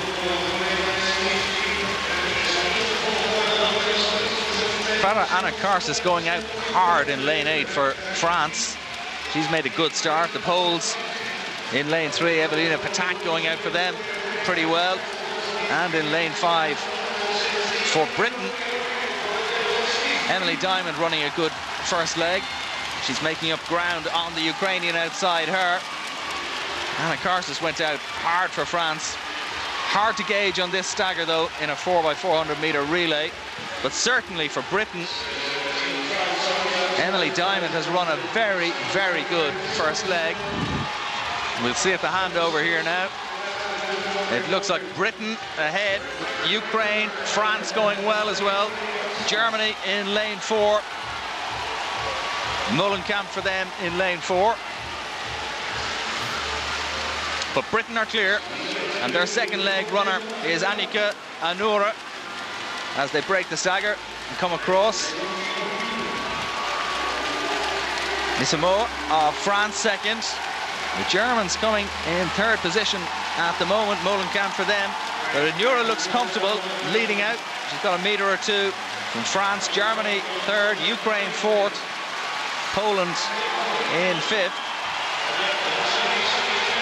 The home crowd trying to get behind the Dutch, who are pushing up into sixth position, with Britain leading out. Anura to Eilidh Doyle, and Eilidh Doyle with a comfortable lead, and you can expect that she will probably stretch that. Pretty tight behind the Brits though. Germany in second at the moment, with France third, Poland fourth, Ukraine 5. The Italians going pretty well in this third leg as well, but Eilidh Doyle is miles clear going down the far straight, and this is going to be an absolute massacre by the looks of it. Eilidh Doyle stretching away from the rest. France second, Poland third, Germany fourth. A scrap for the minor places after that, but Eilidh Doyle coming into the home straight. She'll be passing over to Seren Bundy-Davies. The French giving it a go. Their third leg runner, Gao, passing on to Floria Gay now, but she's surely got miles too much ground to make up on Bundy-Davies. Seren Bundy-Davies. Floria Gay, about 10 metres down on her now, maybe more actually. Germany in third place, and they look like they've got it between the three of them, unless somebody can close down that gap on Germany in third position. Seren Bundy-Davies for Britain though, leading around the crown of the bend. Floria Gay produced a miracle finish 2 years ago in Zurich. Surely she can't repeat that trick here in Amsterdam. Just too much ground to make up on Bundy-Davies, who's going to take gold for Britain in this 4x400 metres relay. Seren Bundy-Davies crosses the line. Floria Gay gave it a great go for France, and a battle for third, and it looks like Grenoux has grabbed bronze for Italy at the death there, with a brilliant final leg run for the Italians.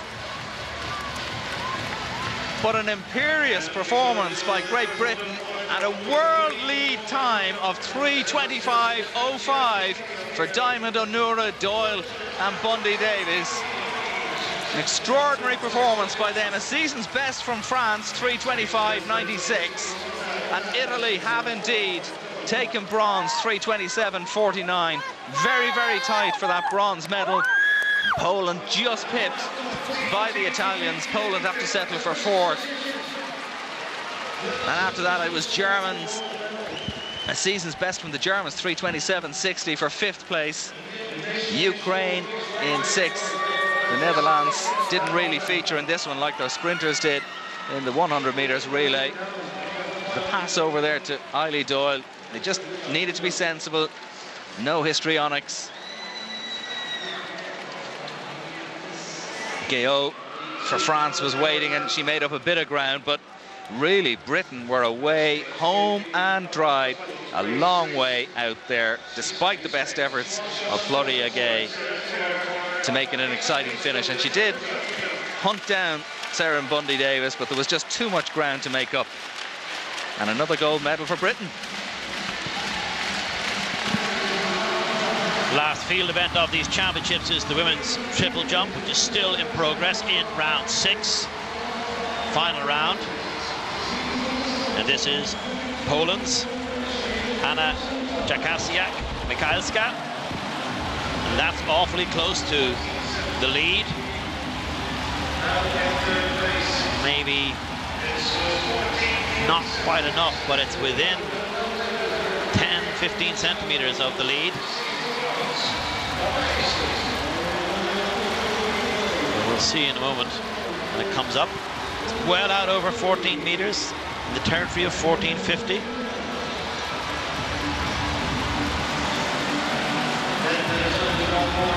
.1432, her best effort so far. She's jumping because she sees it. Now we see it. It's 14 meters 40, and she's into the bronze medal position. Final jump for Patricia Mamona. Oh, it's huge! That is a massive jump, and that's out of all those marks. Out past the yellow mark means that it is an extension of her best, and it's the lead mark for Patricia Mamona. Yeah, she's delighted. Obviously, we're going to see it now, what the mark is, but it is the lead mark, that's for sure. Patricia Mamona of Portugal, the silver medalist in 2012, good on the board, a little bit to spare, but that's fine. But the leg shoot was terrific, and it's taken her to gold. Patricia Mamona of Portugal improves on the silver from 2012 and takes the gold medal. This is the final round. Surely that's the gold medal. Surely that is the gold medal. 14 meters and 51 she needs to beat. And 14 meters and 58 is what she has achieved, and it's a national record. And it's surely the gold medal.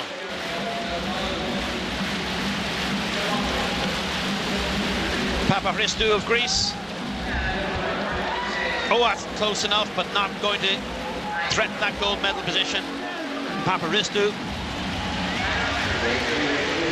trying to get into the medals. Will she push Mikhailska back out of the medals? This is the final set of jumps, round 6. The last shot at glory and some metalware. And 14 meters 47 has pushed Mikhailska out of the medals, and Papakhristou elevates herself into the 3rd position. Minenko, Hanna Minenko of Israel, formerly of the Ukraine, occupying 2nd position. That is incredible. She has had 5 no jumps, and silver for Minenko, but it's gold for Mamona. That final round jump, that's the way to win gold. She passed Minenko on the final set of jumps by 7 centimeters. About 3 inches, less than 3 inches. So Patricia Mamona takes the gold medal as we now prepare for the final race on the track at these championships, the men's 4x100 relay. And there is really a race within a race here for the Irish team. It's a warm and humid evening, so these now are good conditions for 4x400 meter relay times in terms of what Ireland need. Ireland are 17th in the world rankings. To go to Rio, the Olympics, Ireland need to finish in the top 16. The magic time is 3 minutes 4.12 seconds. There they are in lane 2. 3:04.25 might do it, but then they're worried about what the Czech Republic might do. But if Ireland clock 3 minutes 4.12 seconds, and we look at Lee Marvin Bonifacia in lane 1 for the Netherlands. If Ireland clock 3 minutes 4.12 seconds, they go past Japan in 15th place in the rankings. So no matter what the Czech Republic do, Ireland will then qualify for the Olympics. The deadline is tomorrow. Brian Cregan will lead off Ireland, an inspirational relay runner in lane 2. Rabah Youssef will lead off a Britain team that does not have Martin Rooney, the 400 meter champion. He's resting for the Olympics. Understandably, he came here to win the individual. He did that. In lane 4 for Poland, Lukas Krajcuk will lead them out. In lane 5 for Belgium, Zahari Kalamoyets.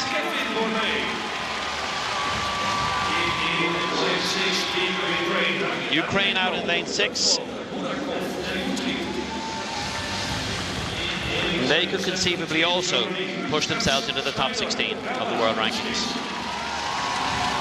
Germany in lane 7, Johannes Treffs.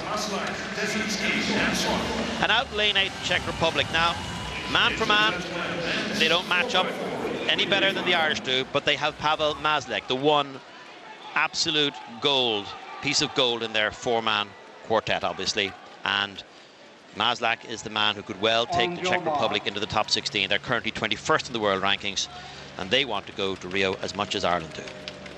Ireland 17th in those world rankings, so There is a small matter of medals at stake here in this European Championships, but if Ireland don't get among the medals, and they're not expected to, they have their own race within a race. So calculators out, and let's hope that there's fresh legs and strong hearts among the Irish quartet of Brian Gregan, Craig Lynch, David Gillick and Thomas Barr. The men's 4x400 metre relay, the last event of these European Championships here in Amsterdam in 2016.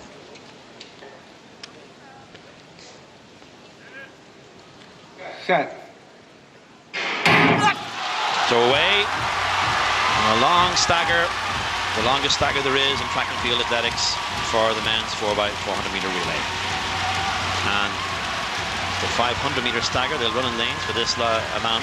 Gregan runs the whole of the first 400, obviously, in lanes, and then the next relay runner will take on the batman in lanes for 100 metres. And Gregan is off well, is really trying his very best to give himself something like a 46-second split to hand the baton then over to Craig Lynch. So the Czech Republic, very hard to tell who's leading at this point because the stagger is so long, but we'll see it on the handover. Belgium, terrific first leg by Sihari Kalamoyets. Belgium, Britain, Poland, the Czech Republic. Well, the man who has the baton for the Czech Republic, Pat Schneider, or I should say Pavel Maznek, has taken him in the third position. So Britain, the Netherlands, Czech Republic. And on the stagger, Craig Lynch has the baton for Ireland in 6th place. Very important that Ireland, in chasing this Olympic spot, stay competitive and stay in touch. And if Craig Lynch, who's actually running brilliantly to keep that gap between himself and former European champion Pavel Maznek down to 5 metres, just hold your form, Craig. You've got to get to this changeover, really, really important changeover to the experience of David Gillick. Gillick gets the baton. Decent changeover, and now Gillick, 33 years of age yesterday, that was his birthday, and what a birthday present it was to see him part of the team to qualify for this final. But Gillick needs to dig in here now. Back in 8th place, but disputing now with Italy. And for David Gillick in 7th position now. Battling for time now. Ireland need to get into 6th place. If David Gillick can accelerate now and get into a position where he can pass the Czech runner, that would take Ireland into 3 minutes and 2 second territory, 3 minutes and 3 second territory, with the baton of the final leg to the brilliant Thomas Barr, who's just the most mature 400 metre runner on a final leg of a relay you could ask for, because he's all guts and he's got such a head on his shoulders. Britain are out in front. The final leg run by Matthew Hudson-Smith. So the medals down to Britain, Belgium, Poland by the looks of it. The Netherlands somewhat cut adrift. But Ireland are hugely competitive here, and they're running in 6th place in a European final. And Thomas Barr has around 10 metres to make up on the Czech runner, but he can use that. He just needs to get a time. 6th place in a time to qualify for the Olympics will be the result that Ireland need here. As Britain steam down the home straight, it's Matthew Hudson-Smith. But for Belgium, it's Kevin Borlée trying to get up. And for Poland, their last Czech runner, Omelka, is trying to get up as well. And Borlée is going to get the gold. Poland the silver, Hudson-Smith the bronze. And for Ireland, 5th place for Thomas Barr. And what is the clock stopped at? That's the thing that we want to see. A brilliant 5th place, considering Ireland qualified as the second of the 2 fastest looters. Effectively, they qualified in 8th place, and they claimed 5th place. But what is the time? It's coming up as a 3 minute and 4 second time, and that might be agony for Ireland. But it's an unofficial time. We have to see the official rounding down figure. It's 3 minutes 4.32. That is 0.20 of a second off what they need to be absolutely sure of qualifying for the Olympics, but even more agonizingly, it's 0.07 of a second short of what they need to have a chance of getting into the top 16. As Kevin Borlée's brilliant last 50 metres took gold from Poland and a wilting Matthew Hudson-Smith, you can be sure that Martin Rooney, no disrespect to Hudson-Smith, that Martin Rooney would not have let those, well, even an athlete of Kevin Borlée's quality would not have passed Martin Rooney, I think, in the home straight. So Martin Rooney's decision to prioritise the Olympics may well have cost Britain the gold medal. And on the clock, Ireland's time of 3 minutes 4.32 seconds is agony if it turns out to be 0.07 of a second short of what's required to qualify for the Olympic Games. There is still the possibility that one team in the top 16 may not go to the Olympics, and if Ireland claims 17th place, they're in position then to make it through. On the track, the Irish team has seen their time, and there is no elation. There are a lot of tired bodies out there, and that's confirmation of Belgium's gold, Poland's silver, Great Britain and Northern Ireland's bronze, and Ireland's brilliant 5th place finish, but in a time that's marginally outside what they needed. So, Tamberi, Gianmarco Tamberi, who's the gold medalist in the men's high jump, going for 2 meters and 40, and he has knocked the bar off, and that's it. He is the gold medalist nonetheless. Nobody else got over 2 meters and 30. He did, and he has won the gold medal using his usual final day trick of shaving off half his beard, and that's why the hand goes up there, and it's a lucky charm for him. 2 meters 32, 4 first-time clearances, clearing away the gold medalist in the men's high jump. Gianmarco Tamberi at 2 meters 40 was literally a bridge too far, but the adrenaline flows out of these high jumpers to some degree after they know the medal is around their neck. And he's a character. He adds colour to athletics, as you can see. The crowd love him, and his idiosyncrasies make him stand out from the crowd. Gianmarco Tamberi taking the final gold medal on the field events roster here at these championships in Amsterdam. As Ireland's relay team miss out on a place in the Olympic Games for the time being, it remains to be seen after the deadline tomorrow if Japan declare a team. They aren't fully in terms of completing their paperwork. But there you go, Tamberi from Robbie Grabars and Chris Baker. So Britain take silver and bronze, and Tamberi takes the gold. But on this final day, we have Irish bronze to celebrate. Ciara McGeehan winning the bronze medal in the women's 1500 meters. And it's goodbye from us here at the track at the Olympic Stadium in Amsterdam, but back in studio after this break.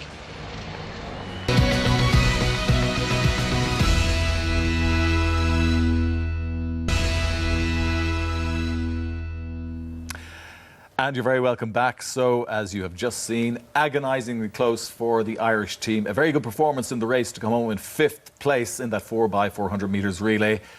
And at the moment, it looks as though they may miss out on Rio qualification, although it's not definitive just yet, Derval, but it's agonisingly close if they do miss out. Yeah, right now we've just been trying to work it out here amongst us, and unfortunately even the three of us, great panellists, can't figure it out, Peter. We need a 4th leg to do. Yeah, we need a relay because we're struggling. But we think there's a chance they've missed it by 700ths of a second, which over 4x4 is like minute. It's nothing, which would be kind of devastating. But then we don't know if Japan have declared a team, because it's all about being top 16 for Olympic game qualification in a relay. It's not about just running a certain time, so it depends on other teams. So right now it's looking like they're sitting in 17th by 700ths of a second, which is very, very tough. And it's the top 16 nations that go to Rio. It's so close, Sonia. And the lads in the race itself, they did everything possible. They improved on their time. They definitely did, and I think David Gillick, he looked like he really went after it and kept them in it, I think, and they were always in the race, which is what we were saying was the most important thing to do. And, to finish 5th is very credible, I think, considering they were missing probably one of their better runners in Mark English. He's just coming back from injury, and it's just a shame that he wasn't able to come in today and even just run one leg of that relay. So, Jerry, maybe we're grasping at straws here at this point. Well, let's grasp at them, Peter. Yeah, so the possibility that Japan may not declare a team, we don't know yet, but that would see us qualify. It would. It was the dream of the CEO, Kevin Ancrum, that we'd have a 4x400 metre team at the Olympics. It looks as if we won't be having, but it's not absolutely, it's not confirmed, and the margins are so fine. It's the nature of running. The boys ran very, very well. We would clearly have made it with a very fit Mark English there, and I think he could do it. And it's not Mark's fault. No. I mean, the thing about Olympic year, Peter, is this is, and it's when you look at all the sports, the number of athletes that actually get hurt on Olympic year, because unlike other years, you do make an extra special effort. Now, if you stay in bed all day long, you'll never get hurt.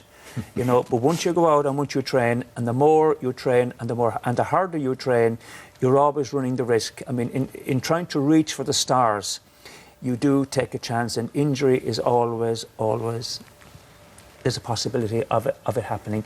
It's most unfortunate. We're saying it's most unfortunate. Let's see. Let's maybe the Japanese forgot to send their entries in. But you know what? To be disappointed with a 5th place in Europe, it's pretty good going. You know, well, we've we're disappointed that possibly we haven't made Rio. We're not disappointed with the result, though. But that's what I'm saying. You know, like the boys went into that ranked 8th, and they came 5th. Like, brilliant performance. So it's just, you'd feel like they could go out to Rio and they could contend definitely to look well in the semis. So you just hope, we're hoping. And if you're talking about times and just having to make the times, it was actually quite windy there. You know, and if you were to compare it to other sports, they would be quarter-finalists. Absolutely. Yes, indeed. The other European Championships that's taking place at the moment. Well, let's have a parade for them. Well, let's just keep an eye on social media in case some valuable morsel of information seeps through before the end of the programme. But of course, all these declarations have to be made by, is it midnight tonight or is it tomorrow? Tomorrow, so we wait with bated breath that maybe something might happen to shift the sands in the favour of that Irish team. We've already had some good news today. Just in case you're joining us late and you're otherwise occupied, of course, Ciara Mageean has claimed the bronze medal in the women's 1500 metres race. We will be showing you that in a while because it's well worth looking back at once again. It was a sensational performance, and we'll see Ciara in action in a while. But first of all, we're going to go back to Amsterdam now because I believe we can hear from the men's 4x400 team. Here with a slightly disappointed, I'm afraid, men's 4x400 metre relay team. Brian, your reaction to the race? It was tough out there. You know, it was windier than it was yesterday, but we fought really hard to get into the race. Finished up, I think we were 5th overall, but that's no consolation. We missed out on Rio by fractions of a second. It's a kick in the teeth. Like, we left everything we could, but let Ireland down by not doing that was hard. Thomas, I'm going to turn to you for a little bit of positivity because I don't think anyone would say you let Ireland down. Certainly on that home straight you were battling as hard as you could. Well, look, each one of us said from the start of the day and even from the end of the day yesterday that we had another shot at it today, and we all had it in us. We all believed that we could do it. We all wanted to go out there and give it our best shot, and I think, you know, at the end of the day we did. We gave it our best shot, but just today it just wasn't enough to get us into that qualifying spot for Rio. But you know, we came out and we said we had no regrets, we give it everything, and I think we did that. So I don't think we can ask for too much more than that. It's just disappointing. Craig, it was important to actually be in the mix if you wanted to try and get that time, and definitely again when you got onto that first bend, I mean, you gained ground. How did you feel going into that back straight? The first reaction on the back straight was the wind, so I was quite glad to be able to run up onto the back of the group a little bit and kind of just tried to sit there as best I could with some really good gaze and bring it home. It's really disappointing, but it's 5th in Europe, which is an excellent result. It really is an excellent result. So we as a team have to look at the positives. We win as a team, we lose as a team, we competed well as a team, and it's fractions of a second. And that's what it boils down to. Another day, maybe it would have happened, but unfortunately not today. But we still, 4 of us here, we have to be proud of ourselves, and we have to walk away from this with an eye on the future. Absolutely. David, we don't have splits here, but from here it looked like you were on an unbelievable leg. Coming into the final bend, you know, you took over a few people. Was it the times in your mind, or were you just right in the middle of the race? I think the important thing was, you know, yes, we were focused on times, but we just had a chat amongst ourselves before we went in the call room. We said, lads, this is a race. We need to go out there and beat people. Forget about times and just run for your life. And you know, the important thing was that we stayed in the mix. And you know, when I got the baton, I was very amongst 2 other countries there, and I just said to myself, just stay relaxed and just really kick for home and keep the guys in the mix. And we're bitterly disappointed because we came so close. 0.07 of a second, it's nothing. But this is the European Championships, and that was a European final. We're against the best 400-metre nations in Europe, and we can come off the track with a head held high and kind of say, you know what, we were amongst them there. Okay, yes, if variables had been different and the environment and stuff like that, maybe we would have gained a couple of tenths on a different track. But you know what? Credit to the lads here. I've come in the last minute, and credit to the guys who went before me over the last couple of years to put us in that position. Unfortunately, we couldn't do it for ourselves, we couldn't do it for them, but take nothing away. We all put everything on the track there today. Well done, lads, on being 5th in Europe. Thanks. Cheers. Well, needless to say, the lads very disappointed there, and it was interesting to hear from David Gillick, and Eilish was acknowledging that he seemed to run a very, very good leg, and we saw that old class coming through once again, because we must remember David Gillick, at the peak of his powers, was one of the finest 400 metres runners we ever produced. Oh, well, ever. Like, he's by far the best of all time. He's ran 44.77. I was there that night. I think it was in Madrid, that Irish record. That's just outstanding. It would be in the top 8-10 in the world any year. It would get very close to making world and Olympic finals most years. He was 5th in a world final at his peak. So for him to come back, running 46 seconds, I think he's really added to the team by that run he put in there tonight. He came back, he was retired for 2 years, and I'd love to see the split, because I'd say it's faster than any of the races he's run so far this season. So he did really help them out, and he goes 700s. I hope they don't watch that back too many times tonight, because I think it would be quite hard to see. You'd start thinking, oh, should I pass that baton slightly differently? Did I miss an inch here or an inch there? And that's what we said at the start of the programme, that it would come down to a few inches, and unfortunately it did. Jerry, it was a very brave decision of David Gillick to come back in the first place, because of course he had an international reputation. He was, almost 3 years out of the sport, essentially in retirement, decided to come back, give it one final fling, and if that is his last hurrah, to be part of a team that comes 5th in Europe isn't a bad way, if that does end up to be his final race. I think so, Peter. He was a great athlete. As Derval said, he finished 5th in the world, was it in 2009? There was a time when David Gillick walked into the foyer of a hotel before these meetings. The 400-metre boys would look at him and think, he's a competitor, he's a rival. He was one of the great 400-metre. He's the best 400-metre runner we've ever produced. Now, he's not remotely as good as that, but then again, why would he be? This was 2009. This is 7 years. He's what is he? He's in his mid-30s at this stage.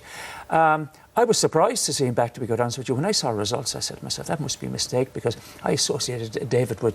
I used to see him running the park runs, the Park 5Ks up in Marley Park.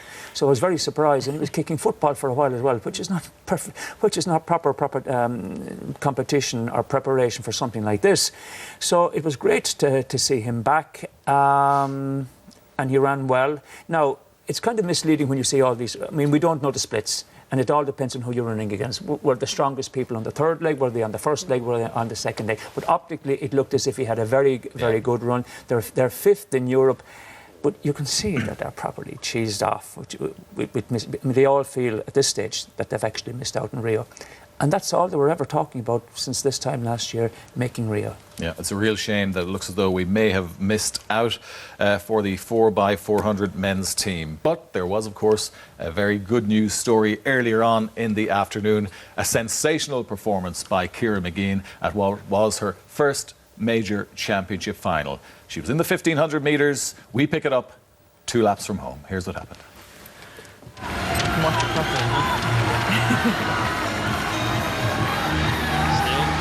Go now, 700 metres gone, and nobody has made a move from this extremely slow opening 800 metres. They are going to dawdle through at a pace of around 80 seconds for the first 2 laps. This is now effectively a 700-metre race, because every pair of legs capable of winning a medal here are fresh. Someone's going to move, and it's Sifan Hassan. Then Pereira moves, so a little wind up in pace. Ciara Mageean is nicely placed, running a very, very good race. Concentration, everything here. Don't let any gap on the inside, Ciara, if you can. But she has. There's no great difficulty in that. That's Terzic, though. She's a real threat for a medal. Pereira, Penn, Mageean, Terzic, Sifan Hassan still deciding when's her time to go. Is it going to be now? Is it going to be at the bell? Ciara McGeehan has to cover every move, go past Penn. She's gone past Penn. And now Hassan takes the lead. McGeehan just a little bit caught on the inside, but gaps can still appear as this is stretched out. Surely it will be stretched out, but they're tightly bunched. Very tightly bunched. McGeehan still in with a chance of a medal. There's daylight now. She can move out. She can challenge. McGeehan in 4th place. Pereira in 5th. McGeehan ready to put herself in a position to win a medal. Hassan has yet to even stretch her legs even slightly. McGeehan needs to move a little bit more positively than that. Penn moves onto the shoulder of Hassan. Now Terzic. McGeehan is still in there. She's boxed in. There's 180 metres to go. She needs to get into the inside. She has got into the inside. Marta Penn takes a bit of a shove. But this is racing. This is championship racing. That's fine. McGeehan in the home straight has a chance of a medal. Sifan Hassan is going to stretch. And here comes Hikoska. And McGeehan comes from 4th place. Is there a finish for her? It's a brilliant chance as Hikoska goes for gold. Hikoska's going for gold. Well, McGeehan is going for bronze. Is it going to be a silver? McGeehan can take silver. She just got a bronze. It's a brilliant medal for Ciara McGeehan. Brilliant, tactical, brilliant in her heart. And it was there in her legs. Hikoska takes the gold. Surprises Hassan. But Ciara McGeehan has taken a bronze medal for Ireland at these championships. She's lived up to her promise from those brilliant junior races. And it could so easily have been a silver to add to her world silver and European junior silver. But Ciara McGeehan, as Hikoska takes the plaudits for this victory, and Hassan fails to win the title she won so easily in 2014. Well, we just have to calm this one down to tell you that Ciara McGeehan has won. There's the camera on Ciara McGeehan. The satisfaction level must be extremely high. And when she looks at the time and sees that she lost the silver medal by 2.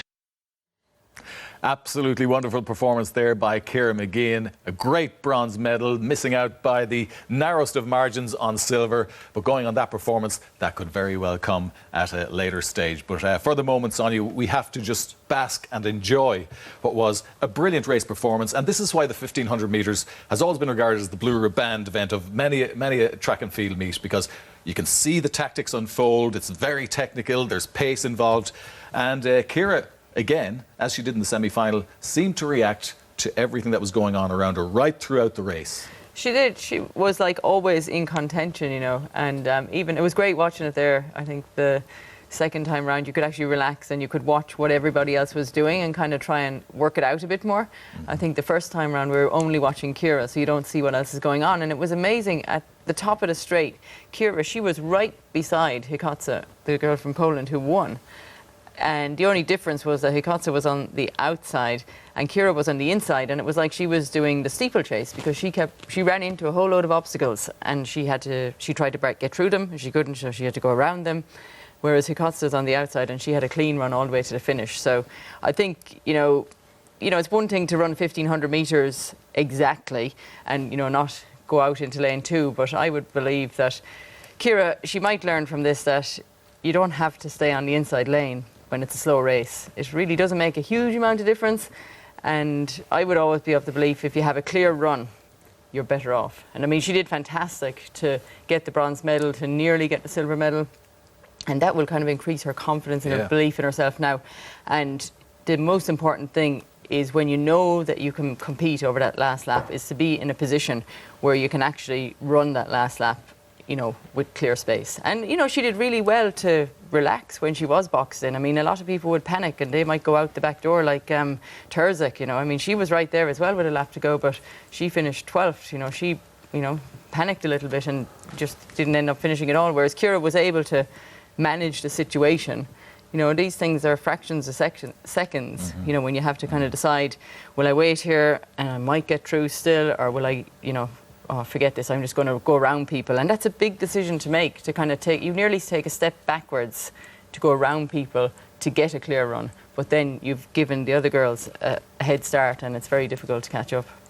Major championship medals are hard come by, as you know only too well, Derval. Richly deserved considering all that Ciara has been through, but she showed great confidence, which is required at that level.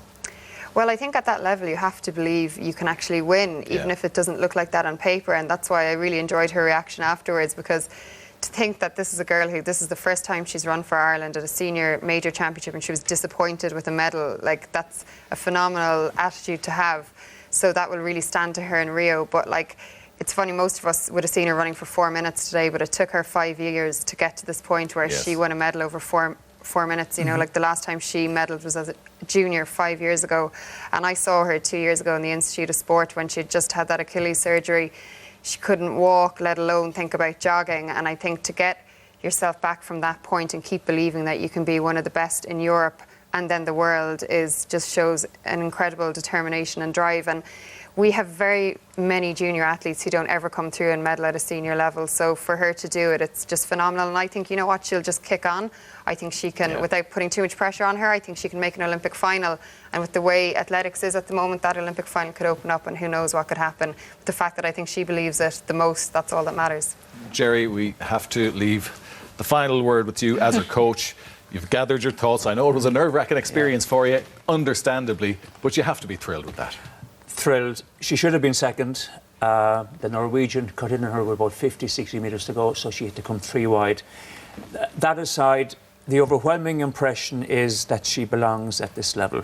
I felt it after the heats. I was more nervous actually before the heats on Friday because she was unwell. She got her yellow fever injections for Rio a few weeks ago. She reacted badly to it, sore throats and rashes and stuff like that. So once I saw her in the heats, once I spoke to her today, she was nervous. Her tummy gets a bit upset at times as well, but her voice was strong. She was very determined, and my aspiration for her was a medal here, a final in Rio.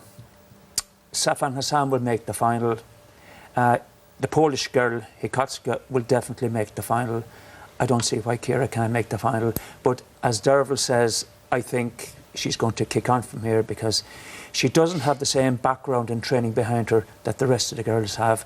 And she can logically, she can only get better in the future. Yeah, and we must remember Ciara has a huge amount of natural ability, and it all came to fruition on the track in Amsterdam this afternoon with that magnificent bronze medal in the women's 1500 metres. Well, the European Athletics Championships may be over, but in just 4 weeks' time we'll be saying, let the games begin. The greatest show on earth will commence in Rio, and athletics, needless to say, will be a significant part of it. And I look forward again to welcoming Derval, Sonia and Jerry and a cast of thousands to our Olympic coverage. But for now, thank you guys for being here, for all your excellent contribution throughout the 5 days of competition in Amsterdam. Thank you very much for watching. We're all off now to watch the match. See you soon. Bye-bye.